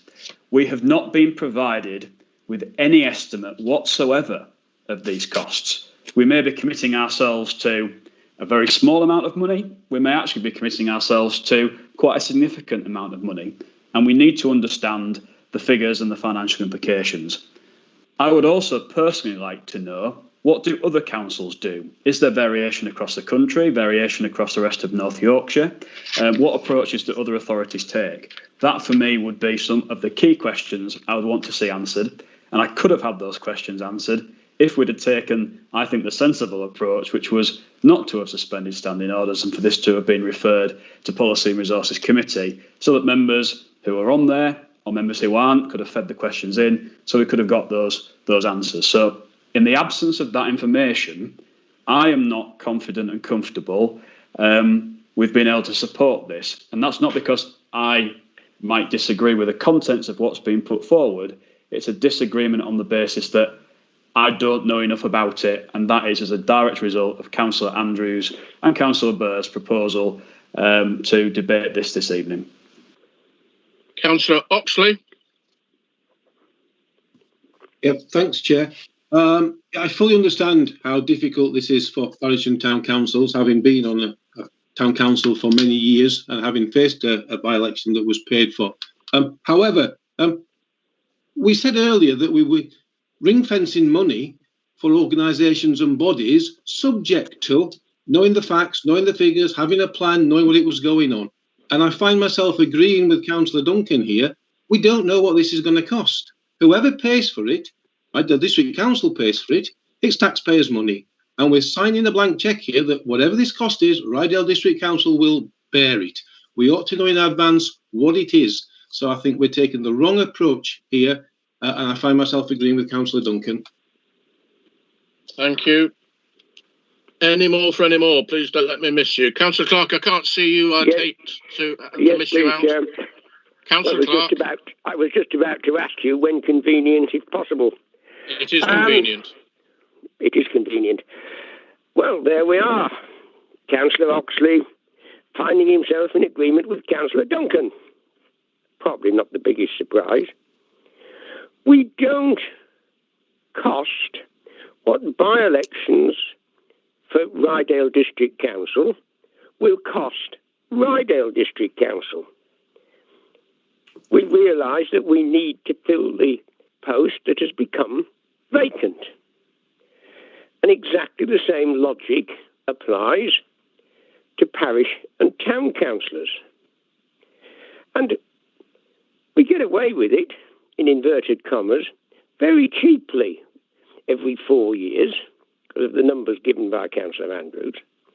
And if we want to say what is the cost, you could. But then what is the cost of democracy? Full stop. You either do it and you pay for it and you believe it is the right way to do it, or if you think it's too dear, you don't do it and it's not democratic. Now, I prefer to live in a democracy, and the cost is not going to be, coming round to Councillor Bailey's point of view, question, if you have a parish council that has got a few hundred people representing, and they have to hold a by-election, the cost is exactly the same number as if the district is paying for it. But the cost to the district, by averaging them out over the whole of the district, is minute. And I think we can get that from the way the government spends, any government, billions. It's still the billions, and it probably means that parish councils can't afford to pay billions. But the number is the same. It is whether or not we want the cost of it. What is the value of it is the other question. And I think you're sort of into the Oscar Wilde country here. It's the value that matters, not the cost. And we try to encourage people to be interested in democracy, listen to debates in councils, take part, stand for council. But by the way, for your district, for your town or your parish, we're not interested. You can not do it because you can't afford. And that is not the way to run a democracy. So it's very clear-cut, and I have a feeling that we're in the same position as we would have been if we'd had all the numbers as to what it cost and what it didn't cost, because you're still left with the question, what is it worth? And it is worth finding the money if and when needed. Thank you, Chair. Thank you. One more, Councillor Goodrick. Thank you, Chairman. Do you know, I'm somewhat mystified because I'm just wondering when we started to do finger in the air politics, because we've got no report from officers about the implications. We don't know what the implications are financially. We don't know what the implications are legally. And actually, should we be doing policy by sticking our fingers in the air? I don't think we should. But if this is the way it's going, fine. You know, ultimately the cost will go down to the taxpayer, and I'm pretty sure we'll be looking at another increase next year. Thank you, Chairman. Councillor Mason. Did I miss something somewhere? Weren't we told the cost would be 14,000 before and then 5,000? And sure that cost is already there in this debate. I'm sure that was said right at the very beginning. I can't answer to the debate. I don't remember hearing that myself. Councillor Andrews did. Sorry, Chairman. Since it's been asked, could he refer me to the report he's referring to, not the motion, but the report from the officers? Thank you, Chairman. Thank you. Well, I think actually it should go back to the person who said it, where they got the information from, because I'd like to know where those costs were put into the debate. As facts, I'm assuming that Paul's not lying, and you know, I would assume. Well, I don't think anybody's accused any of lying. I don't know that any figures have been mentioned. Councillor Andrews, you've been mentioned by personal response. Let me finish the sentence. I was saying I'm assuming Paul's not lying, and I would take Paul's word as trust. I don't think anybody has suggested anybody was lying. Councillor Andrews, can we clear this up? It's a matter of personal response. Can you come back at this, please? Yes, Chair, quite easily. The figure of £14,000 came from the clerk of Malton Town Council, and the figure of 5,000. Actually, it was more than 5,000. I think it was 5,850 or something like that. I'm sure Simon Copley, the monitoring officer, would be able to tell you, because I think I got that figure from him. And that came from the office of this council. And I did mention both those figures in what I said. What I said was that the cost charged by the district council for running an election is huge for the parish council, but very small for the district council. And the amount was, we were told a few months ago that Ryedale would charge £14,000 for a single election, for a single by-election at Malton Town Council. When it became clear that the by-election would take place on the same day as a county election, that was for the election for the police commissioner, the charge would be the election would be taken together with those with that election, and the charge would be reduced to £5,000. Right. That came from the office chair. Well, speaking personally, I don't remember those figures, but we'll go on with the debate. Councillor Delaney, then Councillor Delaney next, please. Thank you, Mr. Chairman. I think the point here being that we've had a figure for what one election may potentially cost, whether it be 14,000 or whether it be 5,000. I think the question I think Councillor Duncan asked is how many of these we're potentially going to have. So if we have one a year, then it might be 14,000.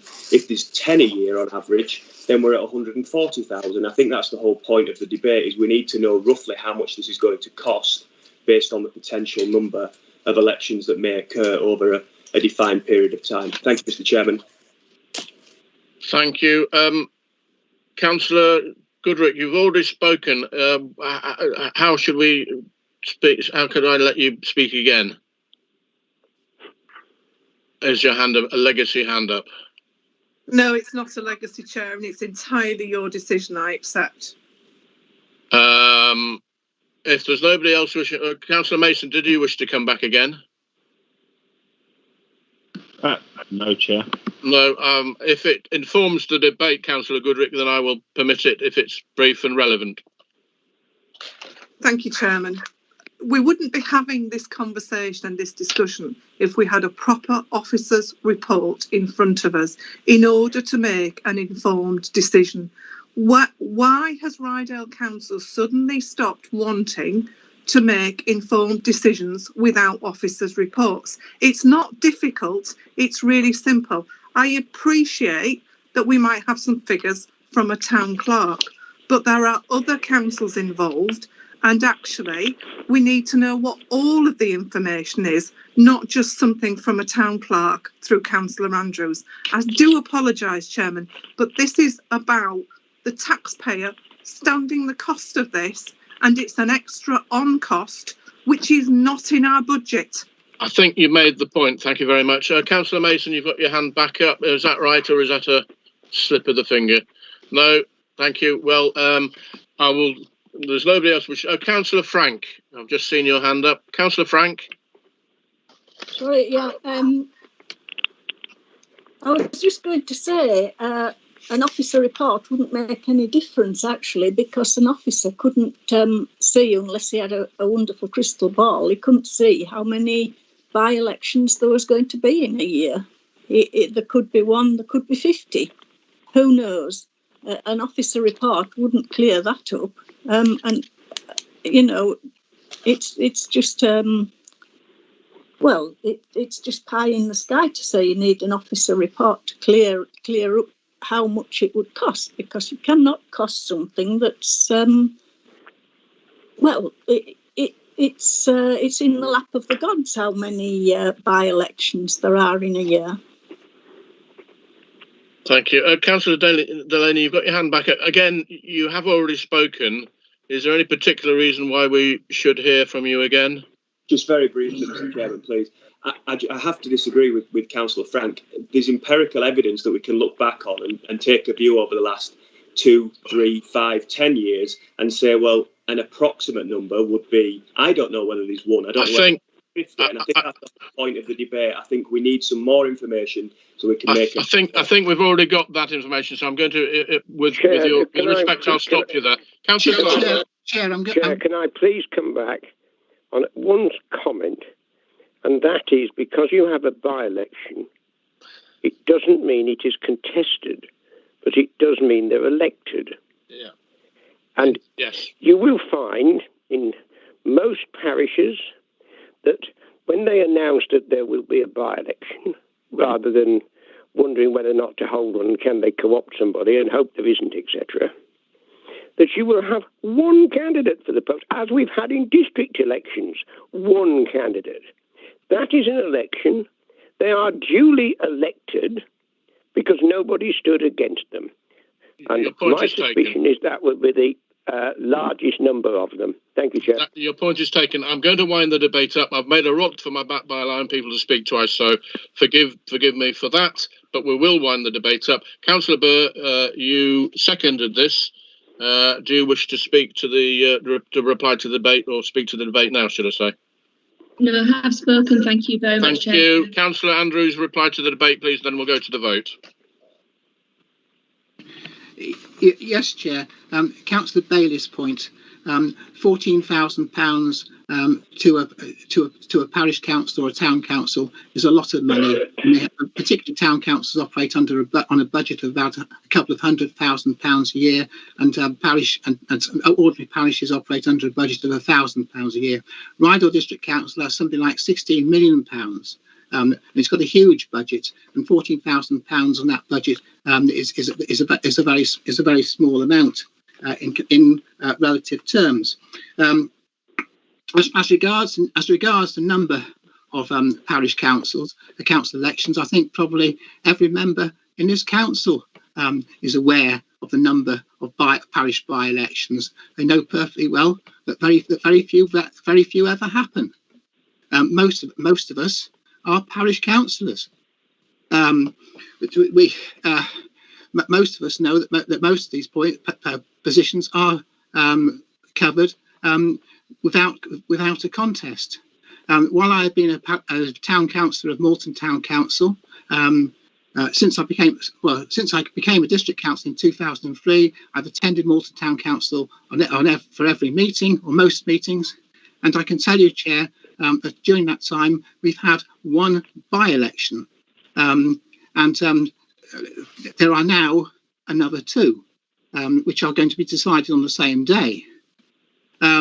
So I think we all know that the number, without pretending that we don't, without pretending that we really do need an officer's report, we all know perfectly well that the number of by-elections is small. We all know perfectly well how difficult it is to get people to stand with us for election.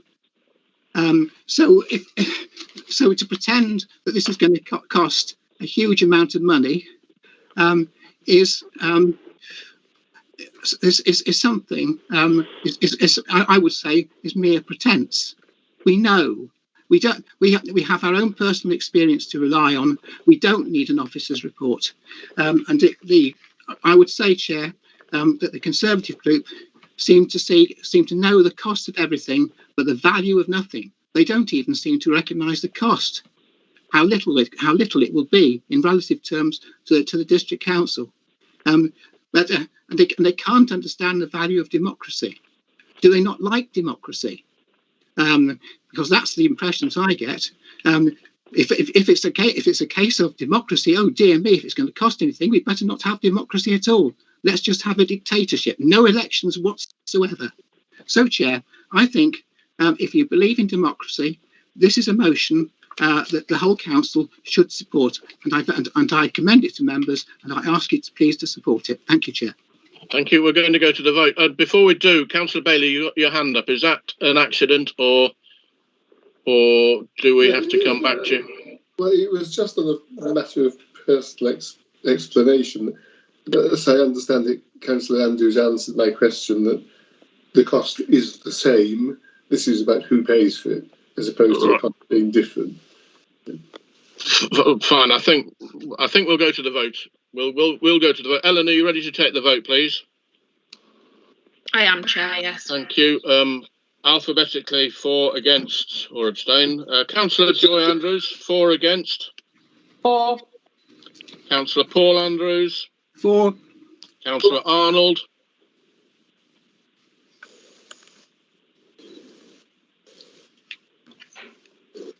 Councillor Arnold. Sorry, Chair, I was muted. Against. Councillor Bailey. I'm against at this time, Jim. Councillor Brackstone. Councillor Burr. Your point is taken. Councillor Clark. For. Councillor Cleary, abstain. Councillor Cousins. For. Councillor Delaney. Against. Councillor Docra. Against. Councillor Duncan. Spending spree continues. Against. Councillor Frank. For. Councillor Garbett Moore. Abstain. Councillor Goodrick.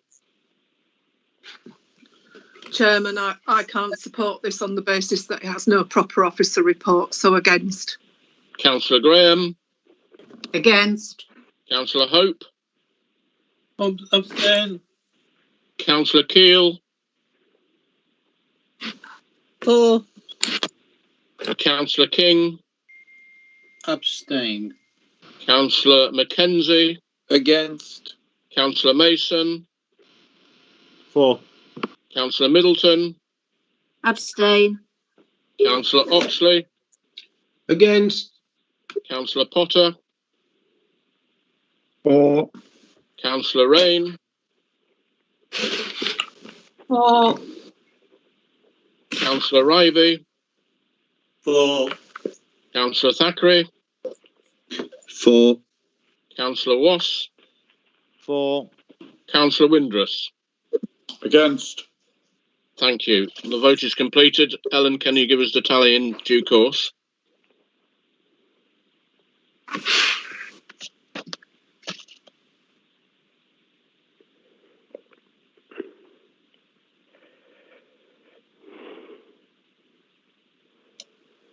Chair, that's 14 votes for, 10 against and 5 abstentions. Thank you. The motion is carried. Moving on to item 14D, a motion to establish a joint works group, JWG. Proposer, Councillor Paul Andrews, seconder, Councillor Burr. Councillor Paul Andrews, please move your motion. Yes, Chair. Thank you, Chair. The purpose of this proposal... If you just move it, we'll get it seconded and I'll come back to you in due course. I move the motion, Chair. Thank you. And Councillor Burr, Seconded. thank you very much. It has been proposed and seconded. Councillor Andrews, if you'd like to make your opening speech. Thank you, Chair. The purpose of this proposal, Chair, is to improve the efficient and effective running of this council. Over the last years, we've had the IESI study, the disastrous reorganisation which followed that, and the scrutiny report on bullying. One cannot imagine the effect of all this on staff morale, and staff morale does affect efficiency. I believe council members do value our staff and are interested in promoting their welfare and morale. In the past, this has been left in the hands of a staff champion, but the staff champion has clearly not been strong enough to deal with the issues I've referred to or prevent those issues from becoming the serious problem that members have become aware of. Most councils, Chair, and I think perhaps many still do, if not most still do, most councils used to have joint works committees.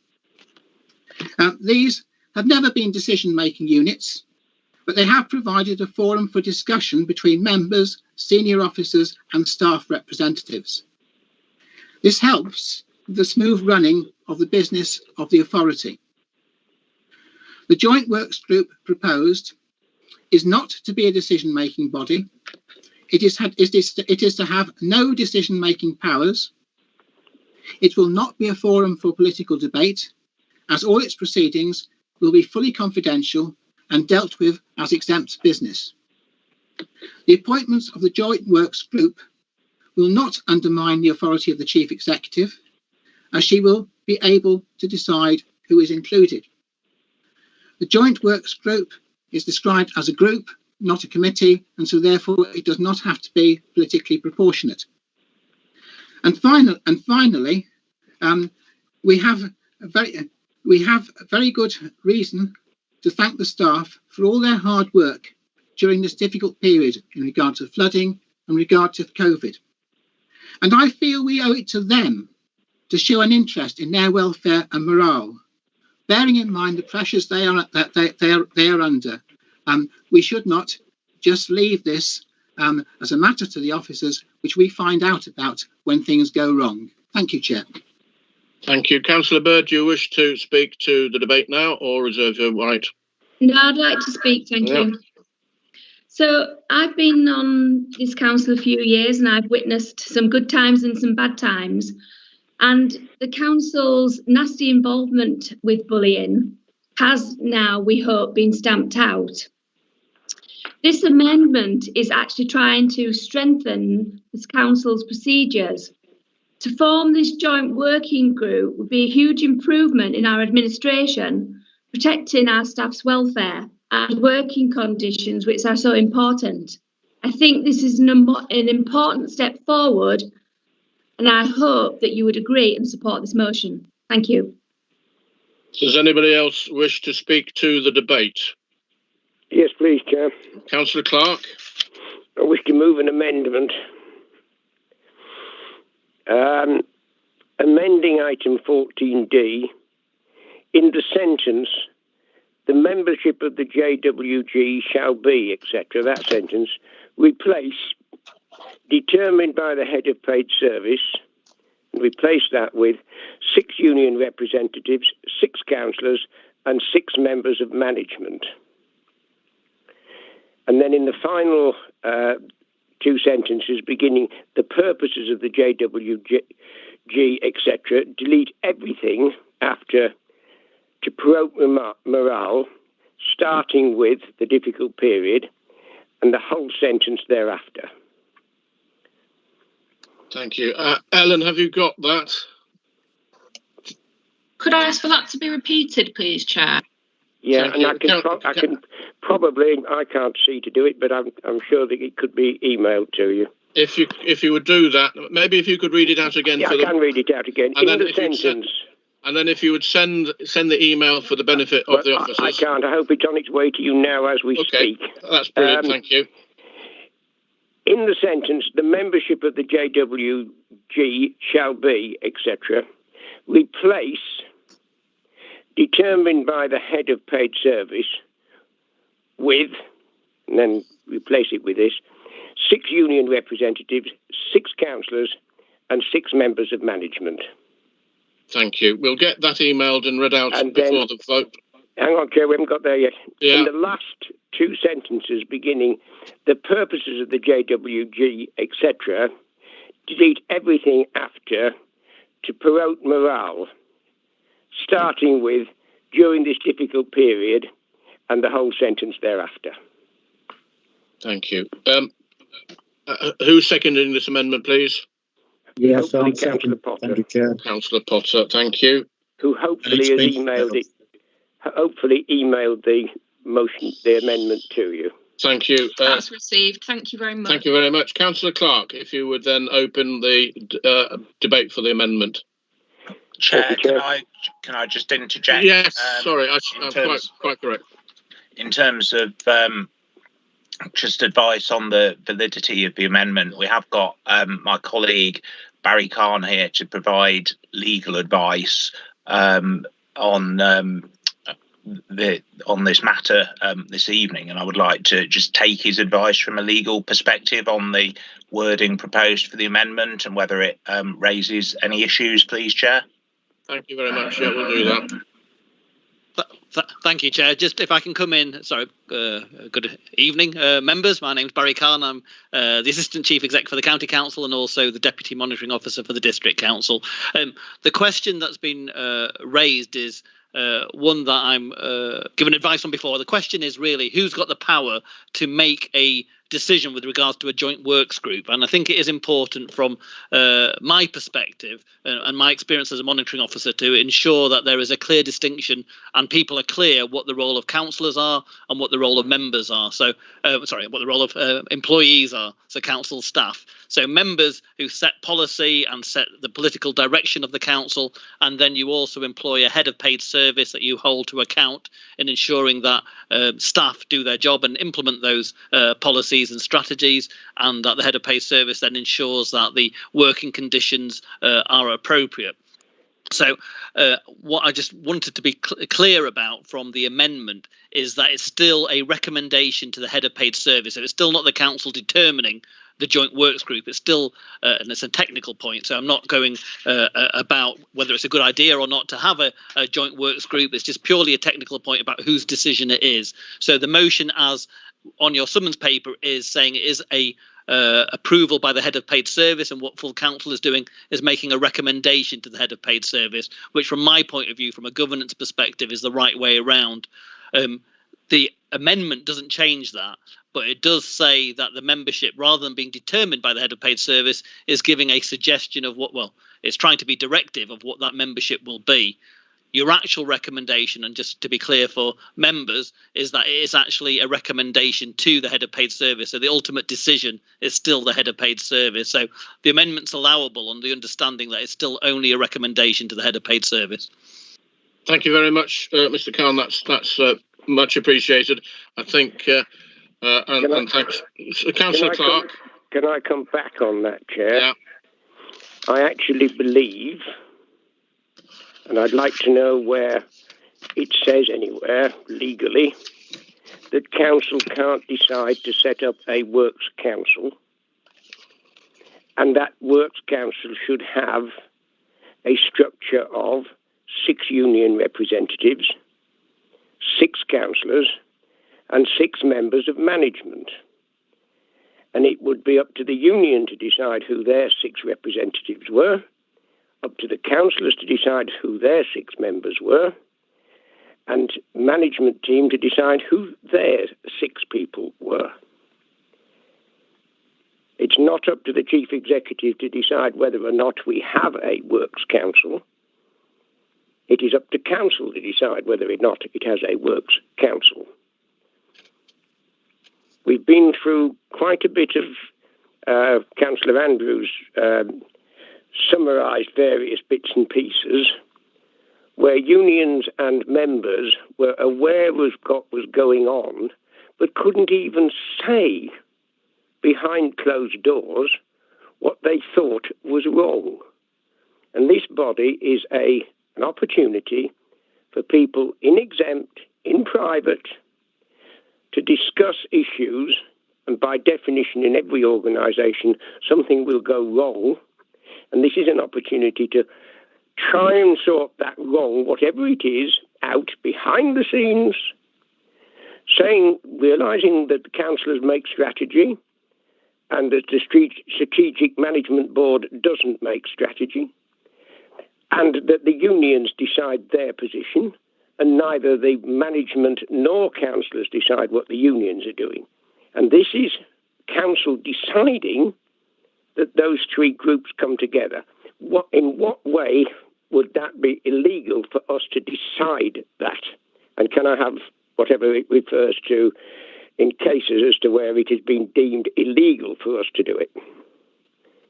Chair, if I can come back to that with regards to that. So you won't find anything specifically in legislation which says members can't be involved in that particular group, and indeed that's not what I'm giving my advice to. I thought you were saying we couldn't set it up. Sorry, Barry, if that is the case.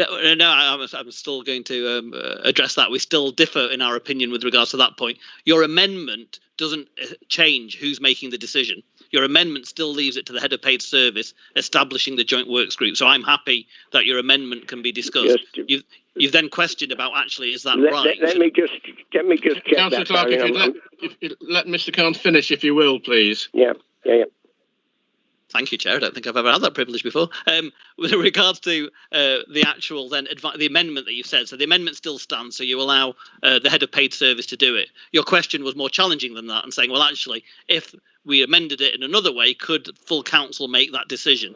And from my point of view, I couldn't point to a specific bit of legislation which says that isn't right. However, I would advise from my experience as being as a monitoring officer and being involved in a number of other authorities, it is really important that you are clear as a council and as officers what the role of councillors are and what the role of officers are. And, you're both working together for the people of Ryedale. So it's really important that there is a clear established role of what each party is.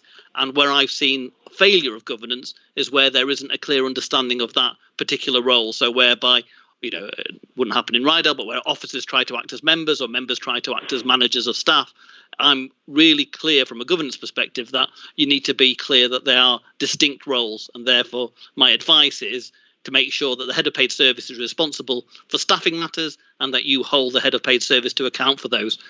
None of that goes against what's being suggested about a joint works group. Clearly, having officers and members working together to ensure that there's that mutual understanding and having members understanding officers is a really important point of governance. So it was just making that point.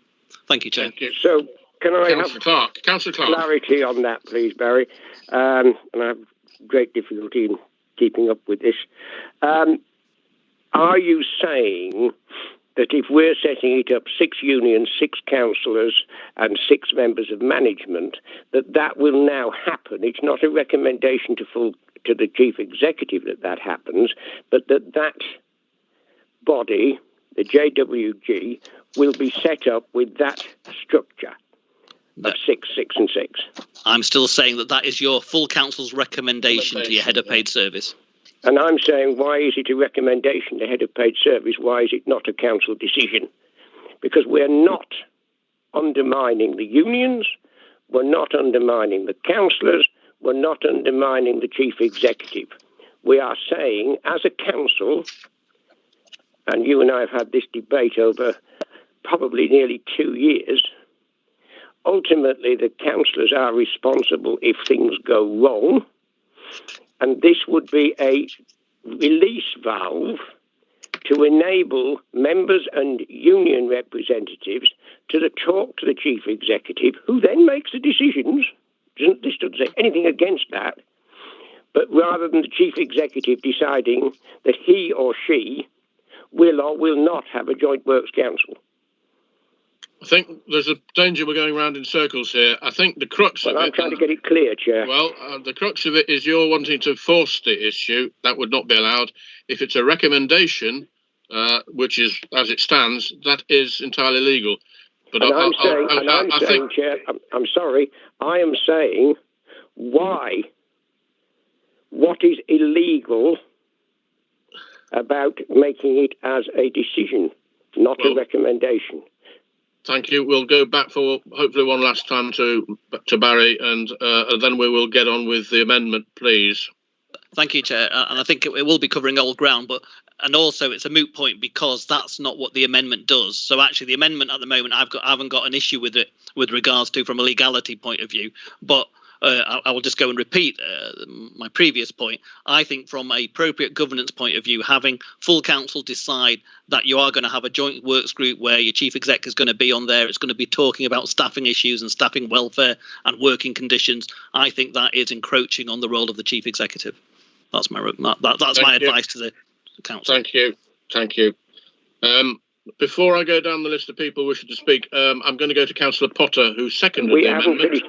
I haven't completed the amendment yet, Chair. I think we have. You've got it. You've emailed it, and the amendment as worded has been accepted. Okay, we haven't had the legal advice on, in the final two sentences beginning, the purpose of the JWG, etc. Delete everything after to promote morale. To promote morale. And starting with during this difficult period and the whole sentence thereafter. In other words, I think we are removing the right of the chief executive to abolish this body if he or she so wished. And there's not much point in having a joint works council if one member of that can veto its existence. I think we've had the legal advice, if Barry's advice covers that as well, and that lot's fine, that's good. So we've taken away the power of the chief executive to obliterate it. That's fine. Chair, if I can come in, and apologies for the rest of the council if it's going on too long. Sorry about that. It's because I haven't seen it in writing, but from my understanding, the way you've just described it, Councillor, my view is that this is a recommendation to the head of paid service, so my advice still stands. Thank you. We will go into the rest of the debate now. A number of people wanted to speak, but I'll go to Councillor Potter. Second, do you wish to speak now or reserve your right? I'll reserve, thank you. Thank you. Councillor Oxley. Thanks, Chair. It's a question of clarification. Coming from the background I come from, huge meaning in terms like joint working group and works councils. I've heard, it says in the original motion and in the amendment JWG, yet I've heard several references to a works council. Can we please just be clear that we are talking about the same body, and can we please all refer to it as the JWG rather than something else, because it just twitches my ex-HR director situation. Thank you. Councillor Paul Andrews, you did have your hand up a moment ago. Chair, I haven't spoken to the amendment yet. It may feel like it. It certainly does, but you're quite right. So, yes, make your opening speech to the amendment as worded. Thank you, Chair. I'm now very nervous, but I think we'll keep going, right? And I apologise to Councillor Oxley referring to it as Works Council. It is a Works Council, even if it's called the JWG. And the whole point of it is that it gets people who ought to be in conversation under normal circumstances, can be, will be, and are. But when things go wrong, and Councillor Andrews mentioned the IEASY situation and the bullying situation, etc., when union people were climbing the wall and members were climbing the wall, and there was no chance to discuss with the chief executive what on earth was going on. And the reason for this amendment is that the chief executive should not be given the power to decide the membership. I've picked those 6 union representatives because they're not troublesome employees. I'll pick those 6 councillors because they are compliant. And I'll also pick the 6 members of management. And if I don't like what comes out, I'll abolish the lot. That is not setting up a 3-cornered, in private discussion. That is dictating. And if there isn't a legal case as to why that is the case, then I will, hopefully, somebody will move a further amendment to say that we don't recommend it to the Chief Executive, that we resolve that. On that basis, I really do think it is a question. We're not usurping HR. We're not usurping the Chief Executive. All that stays exactly the same. All we are doing is setting up a non-decision body to be able to discuss behind the scenes what may or may not be issues to either management, saying we're sick of councillors doing this, that and the other, or the union to say we're sick of councillors doing this, that and the other, or to the unions to say in the past, by the way, we don't like this selection procedure under the IEASY arrangement, we don't understand it, and members saying we agree with you. And then both those two sides being able to say to the Chief Executive, we need to do something about this, it is not working. And as it was, that didn't happen with IEASY or with the bullying. And it took 6 years to get through what would have happened in a couple of meetings in under 1 year. And if the Chief Executive, whoever he or she is, doesn't like what the members and or trade unions are saying, they can abolish this thing. And on that basis, I hope somebody moves a further amendment to say that this is a decision of full council, not a recommendation, because a recommendation with the Chief Executive... your response, please. I am doing so, I'm sharing my last sentence. A recommendation with the Chief Executive decide, will they or won't they, and then if they don't like it, go, I will dissolve it, is totally unacceptable. Councillor Potter, I see nobody else wishing to speak, so I'm going to wind up the debate on the amendment.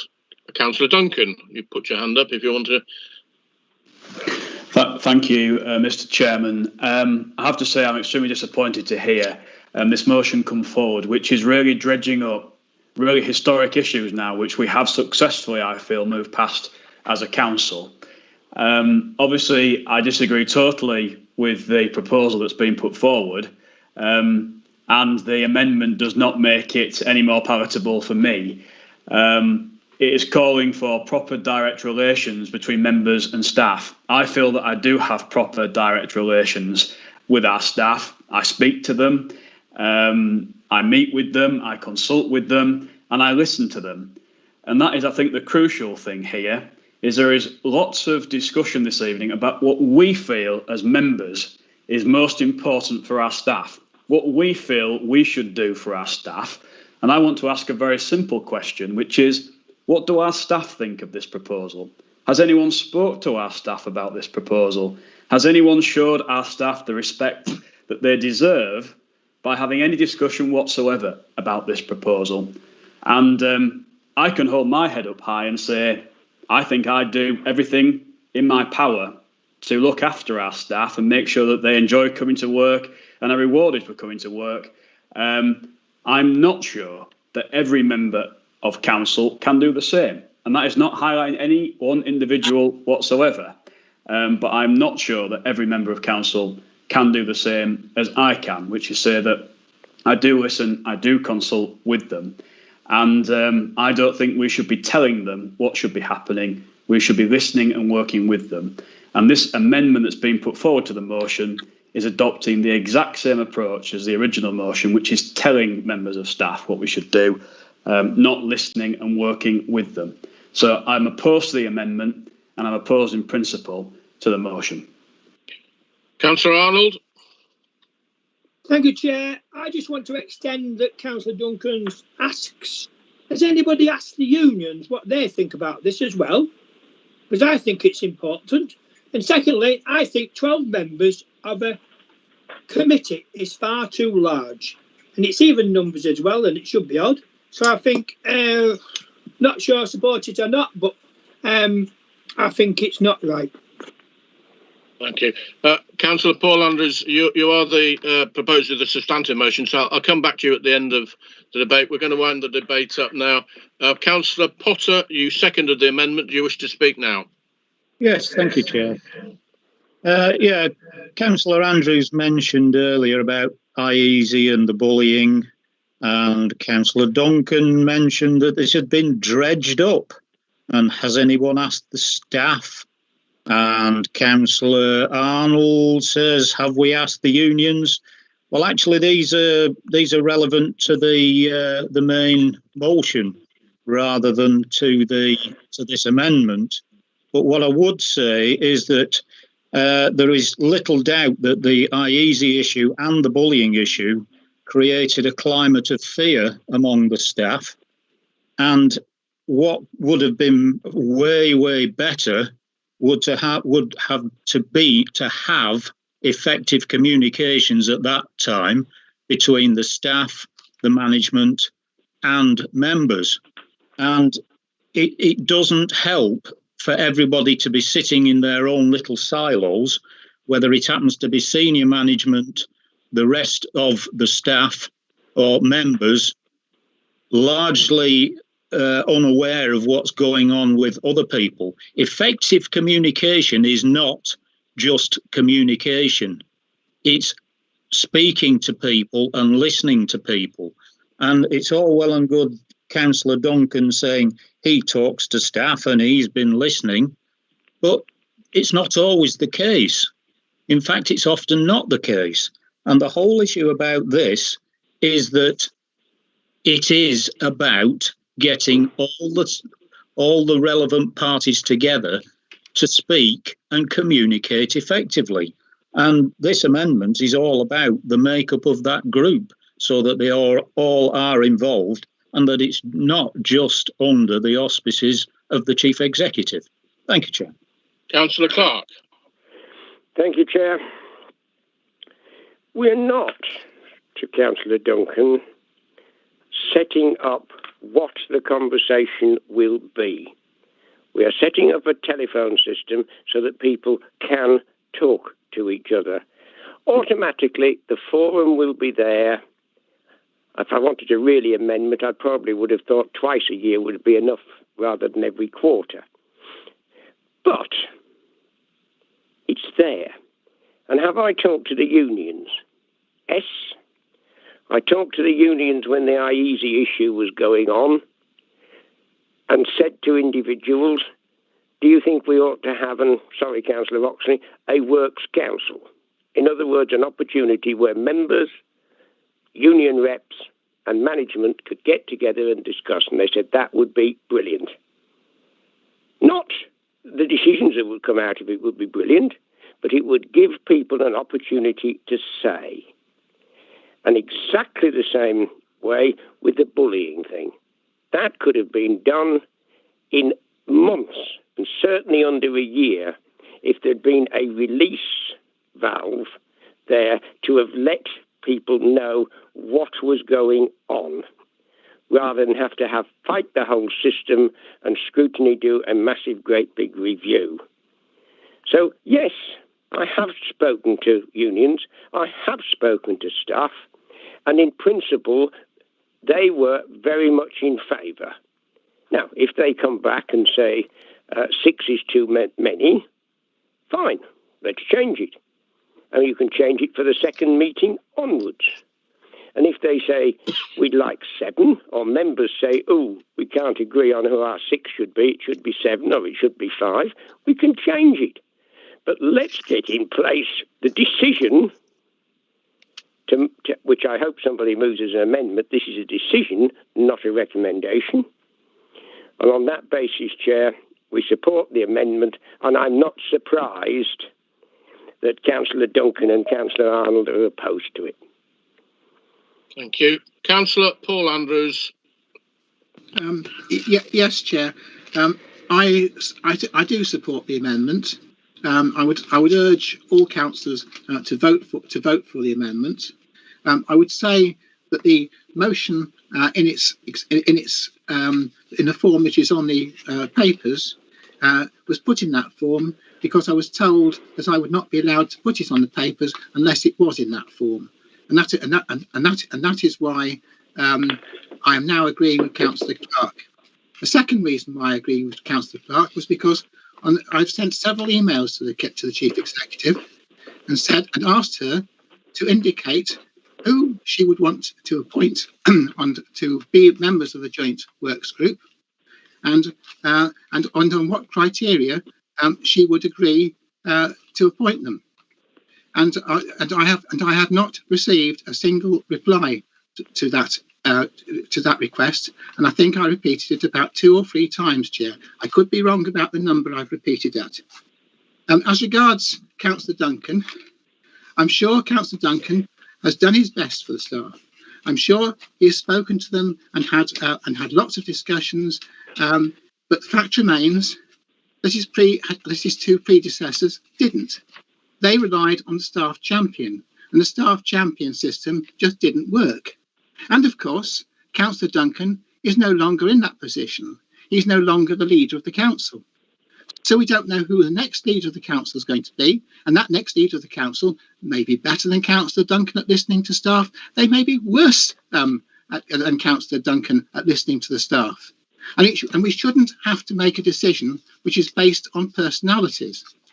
So therefore, Chair, in order to have a system which works, whether we have a good leader or a bad leader, a good staff champion or a bad staff champion, let's have a system that we can all live with, which is a joint works group. Thank you, Chair. Thank you. Now then, before we go to the vote, because we have got to the vote, I've been saying that there possibly as well to get some HR legal advice on this.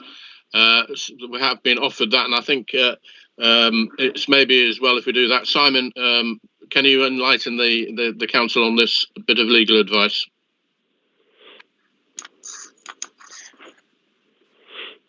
Thank you, Chair. I understand there's some HR advice available, if that would be helpful to support the debate, as well as the advice that we'd had from legal earlier on. I think it's as well to inform the debate just before we go to the vote. So if that's available, who's going to give this advice? Well, Chair, as a point of order, Chair, if we are now to have advice, which I will let you come back before we go to the vote. I'll let you come back, but this advice has been offered. And Councillor Clark, Chair. Yes. Yes. If we've been offered advice that might help inform the debate, we should take it. Simon. I understand one of my colleagues from HR is going to come in. Right.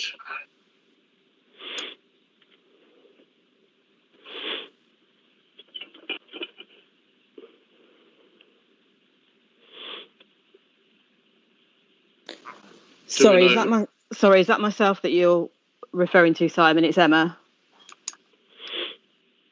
Thank you.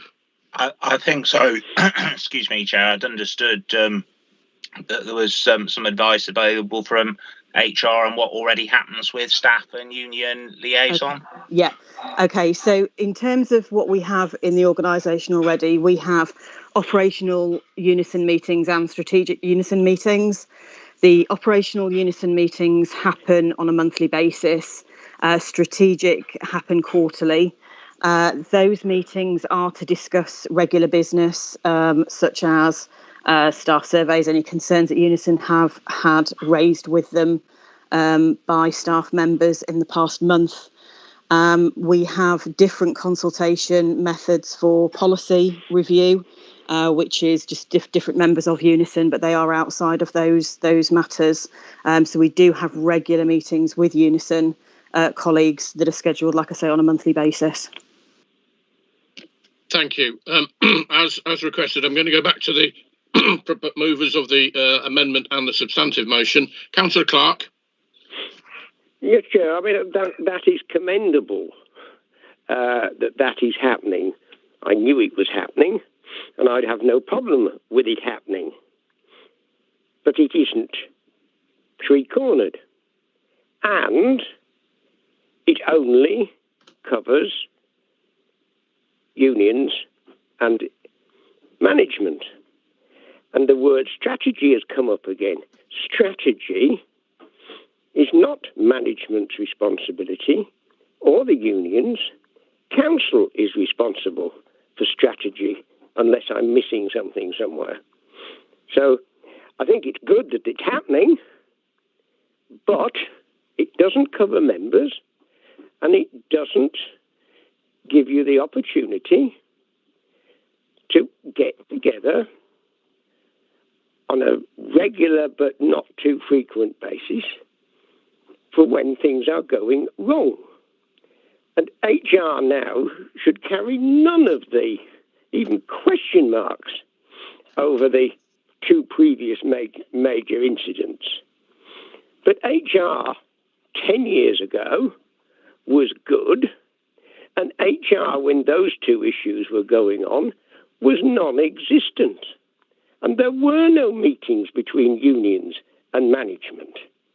And that could happen in the future, and that is what this is here for, to ensure there is a safety valve. Thank you, Chair. Thank you. Before we go to the vote, Councillor Andrews proposed with the substantive motion to reply to the debate on the amendment, please. I would simply repeat, Chair, that we've had systems in place before. The staff champion system was one such, and it didn't work. Basically, if there is a problem, members should be aware of it. We shouldn't be kept in the dark and treated like mushrooms. Thank you, Chair. Thank you. Before we go to the vote, Ellen, if you would read the words of the amendment, please.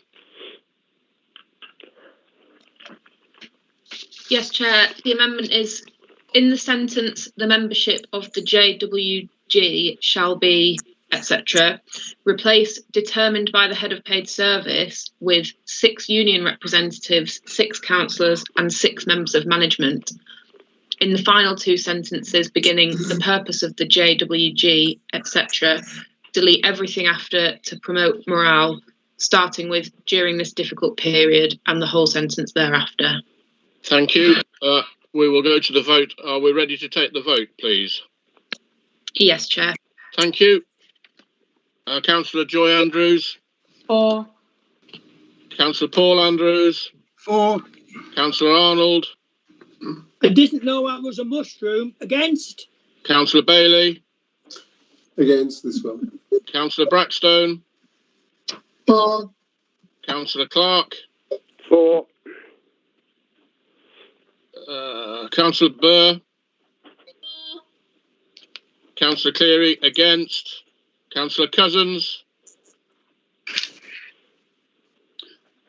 For. Councillor Delaney. Against. Councillor Docra. Against. Councillor Duncan. Against. Councillor Frank. For. Councillor Garbett Moore. Against. Councillor Goodrick. Against. Councillor Graham. Against. Councillor Hope.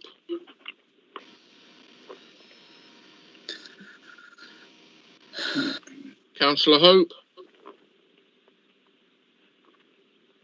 We'll come back to Councillor Hope at the end of the vote. Councillor Keel.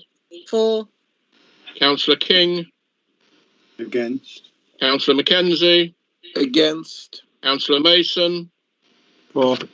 Councillor Middleton. For. Councillor Oxley. Against. Councillor Potter. For.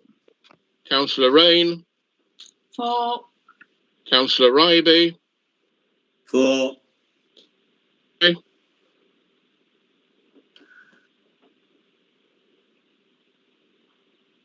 Councillor Thack. 4. Councillor Wass? For. Councillor Windruss? Against. Thank you. Have we got Councillor Hope back in the meeting? Do we know is Councillor Hope still with the meeting?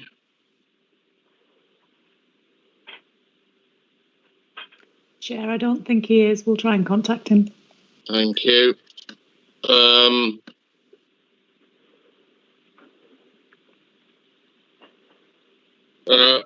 I don't think it'll affect the result, but can we just take a tally of the vote?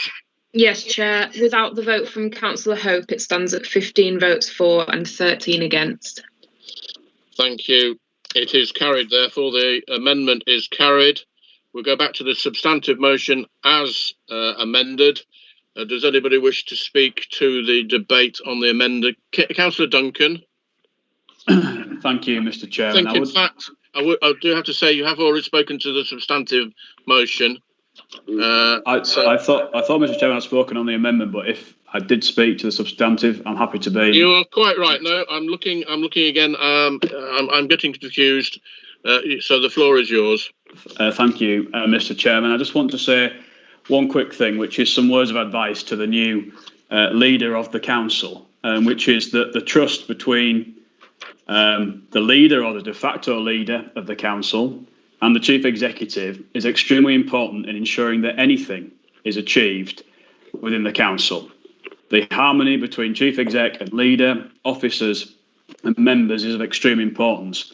And what this motion does not strike any confidence whatsoever, does not seem to recognise or present any confidence of the groups opposite to myself in the chief executive, head of paid service, and her ability to work constructively with staff, manage their needs and report back accordingly. I think this is the wrong move. It is meddling in relations with staff when I think there has been really great improvement. Councillor Clark says that he has discussed this with the unions, but then talks about bullying, which is clearly suggests to me that is many, many years ago that you may have discussed this with the unions.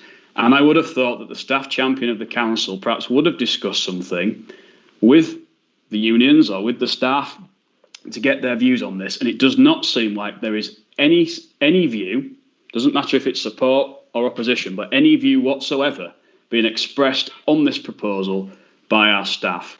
It is the wrong thing to do. It's not the right way to approach things. It seems to me that Councillor Clark and others think they know better than the staff do about themselves and their own welfare and how to manage that. This is not the right approach. It's not the right way of doing things. I totally oppose it. And actually, I do feel that all members of the council should oppose this on principle, which is the head of paid services there to manage the staff, and we should leave her to do so.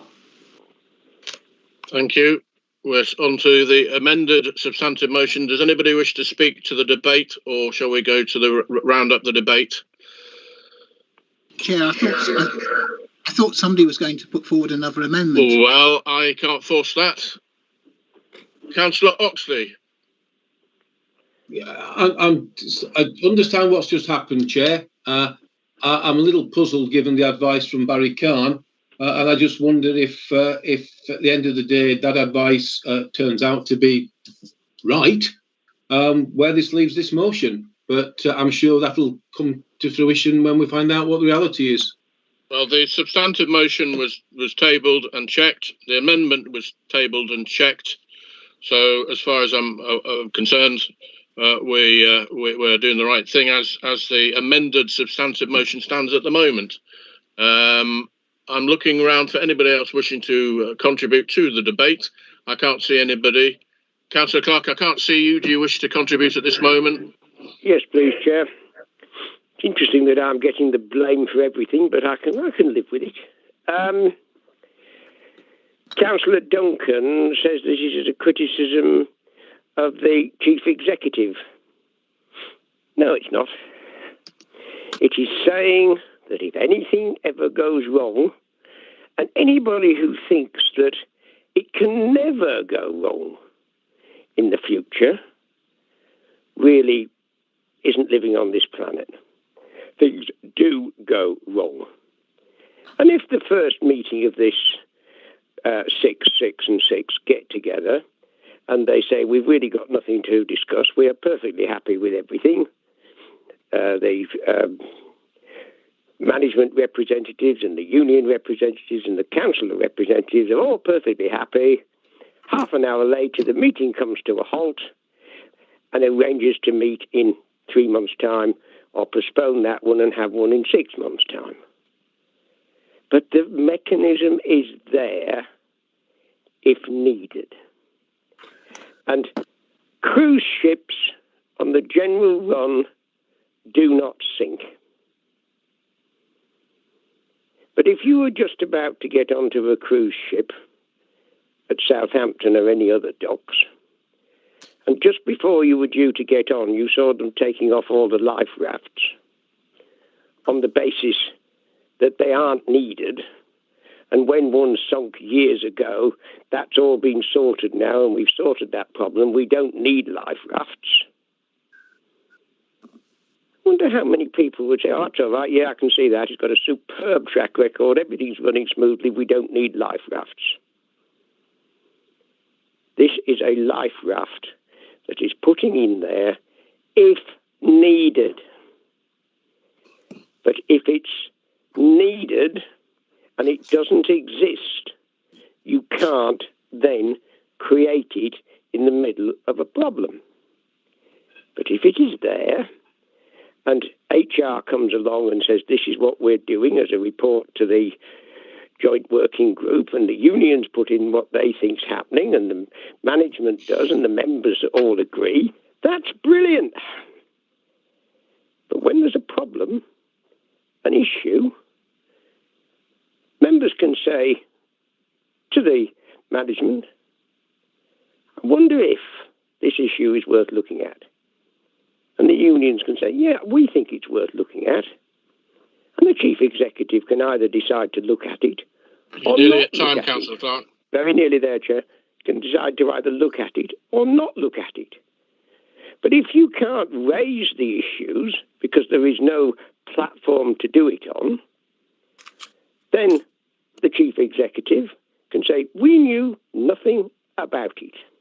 So on that basis, Chair, I will be supporting the motion. Thank you. We're going to wind the debate up now. Councillor Burr, you seconded the motion. Do you want to speak to it now?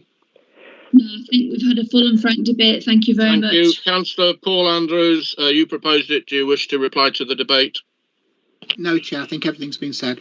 Thank you. We will therefore go to the vote of the motion as amended. Ellen, are you ready to take the vote? Yes, Chair. Thank you. Just give me 1 second. Councillor Joy Andrews, for or against? For. Councillor Paul Andrews? For. Councillor Arnold? Against. Councillor Bailey? Against. Councillor Blackburn? For.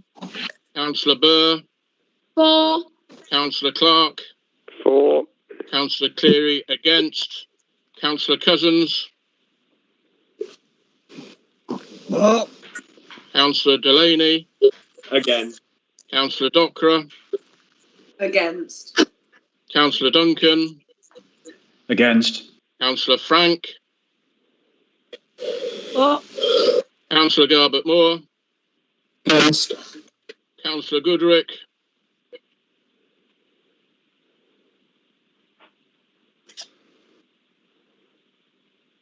Councillor Goodrick? Sorry, Chair. Against. Councillor Graham? Against. Councillor Hope? Chair, we've been unable to contact Councillor Hope. Okay, thank you. Councillor Keel? For. Councillor King? Against. Councillor Mackenzie? Against. Councillor Mason? For. Councillor Middleton? For. Councillor Oxley? Against. Councillor Potter? For. Councillor Rain? For. Councillor Ryby? For. Councillor Thackeray. For. Councillor Wass. For. Councillor Windruss. Against. Thank you. Ellen, if we can have the tally, please.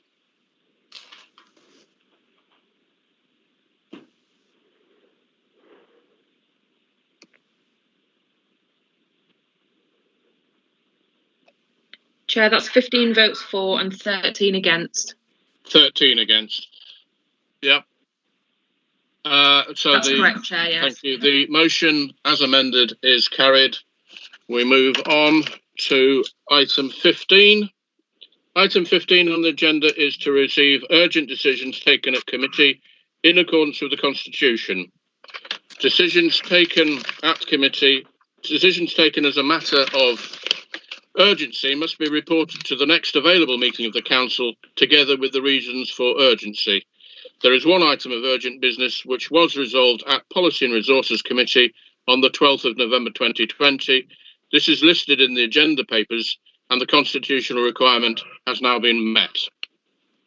We move on to agenda item 16. Before you move on, yeah, I have no desire to move it, oppose it, anything else, but no, we can't. It's some different way. The fact it's brought to Council, Chair, does enable us to comment on it.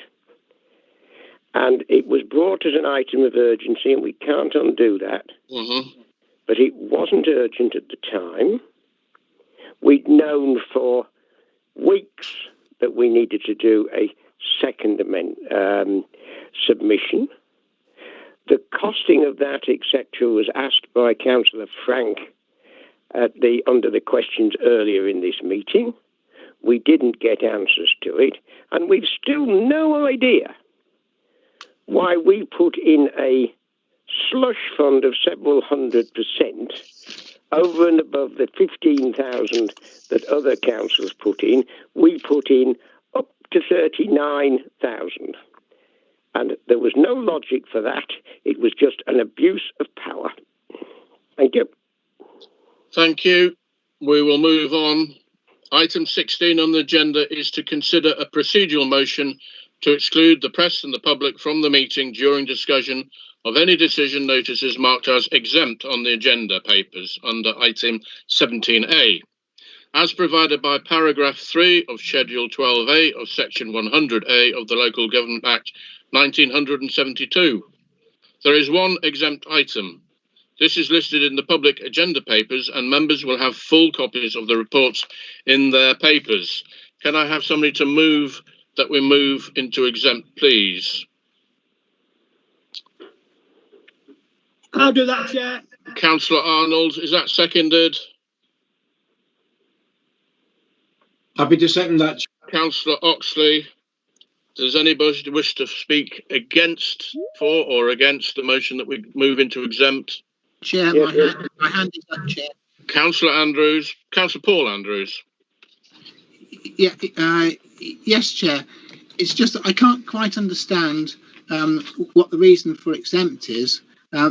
Because the figure that we're talking about is actually in the exempt item is actually listed in page 79 of the report on the main papers.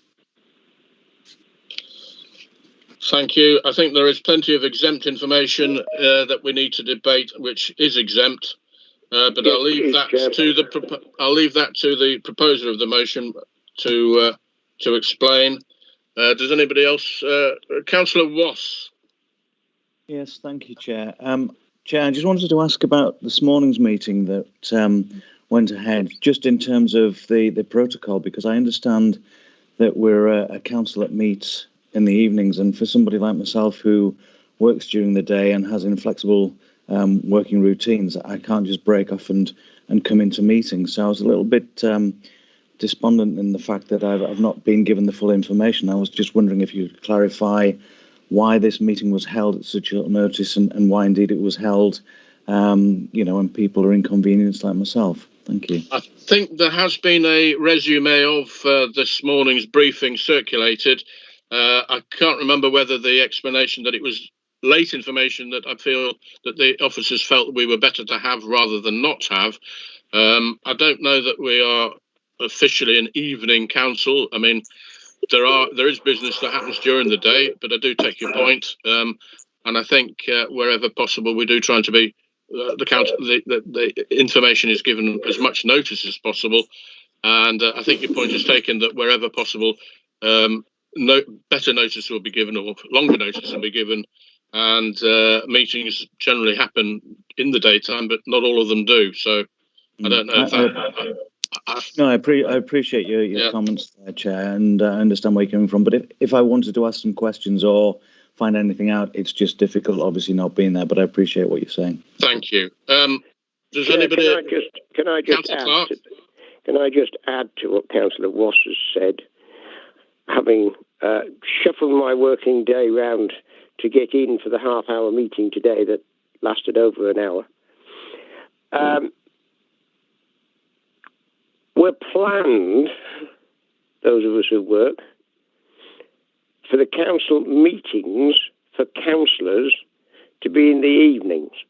Now, the only exceptions to that I know of are working parties and briefings with officers where those members, chairs, vice chairs, etc., for whom it is convenient to get together in the daytime, do so. But to hold any meetings when people have been told when they signed up, you're back to the democracy game here, signed up for evening meetings, to find that they're moved half an hour earlier to 6 o'clock, or they're moved 6-7 hours earlier to 11:30, is not fair on those people who can't.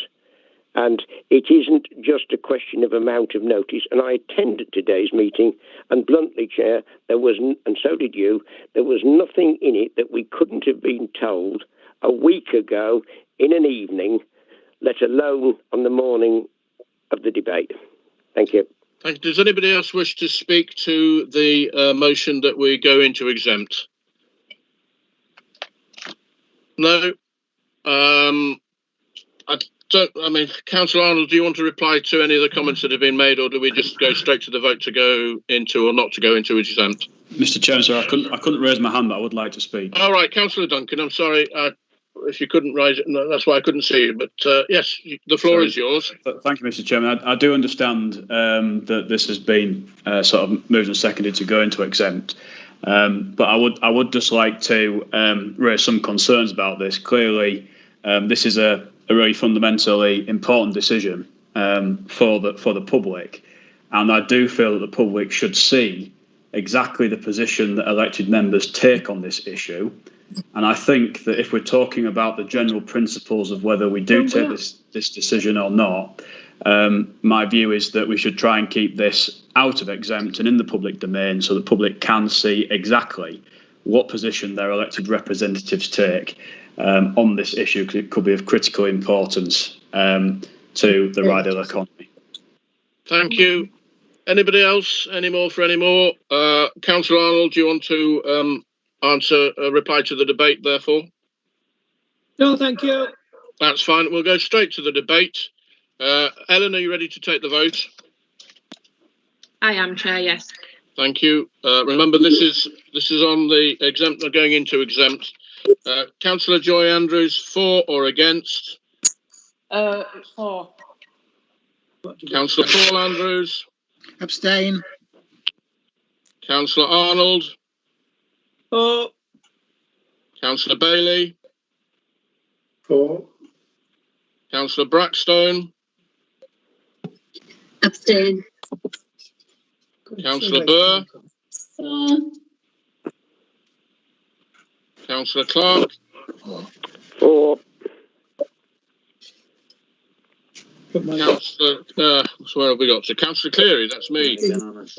For. Councillor Cousins?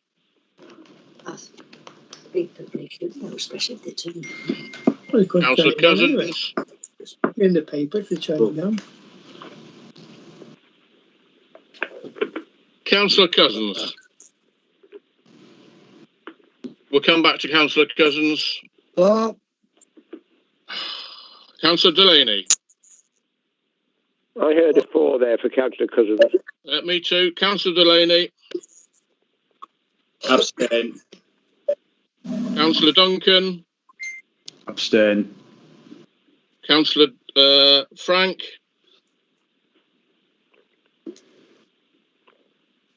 I missed out Councillor Docker. Councillor Duncan. Councillor Docker, sorry. 4. Councillor Frank, did we get your vote? 4, Chair. 4, thank you. Councillor Garbett Moore. 4. Councillor Goodrick. Against. Councillor Graham. Abstain. Councillor Hope. I think is Councillor Hope still absent? He's gone. He is chair, yes. Yeah. Councillor Keel. 4. Councillor King. 4. Councillor Mackenzie. Abstain. Councillor Mason. Abstain. Councillor Middleton. Abstain. Councillor Oxley. 4. Councillor Potter. 4. Councillor Rowan. Abstain. Councillor Ryby. 4. Councillor Thackeray. 4. Councillor Wass. 4. Councillor Windrus. Against. Thank you. That completes the voting. Ellen, if we can have the tally. We're going into exempt.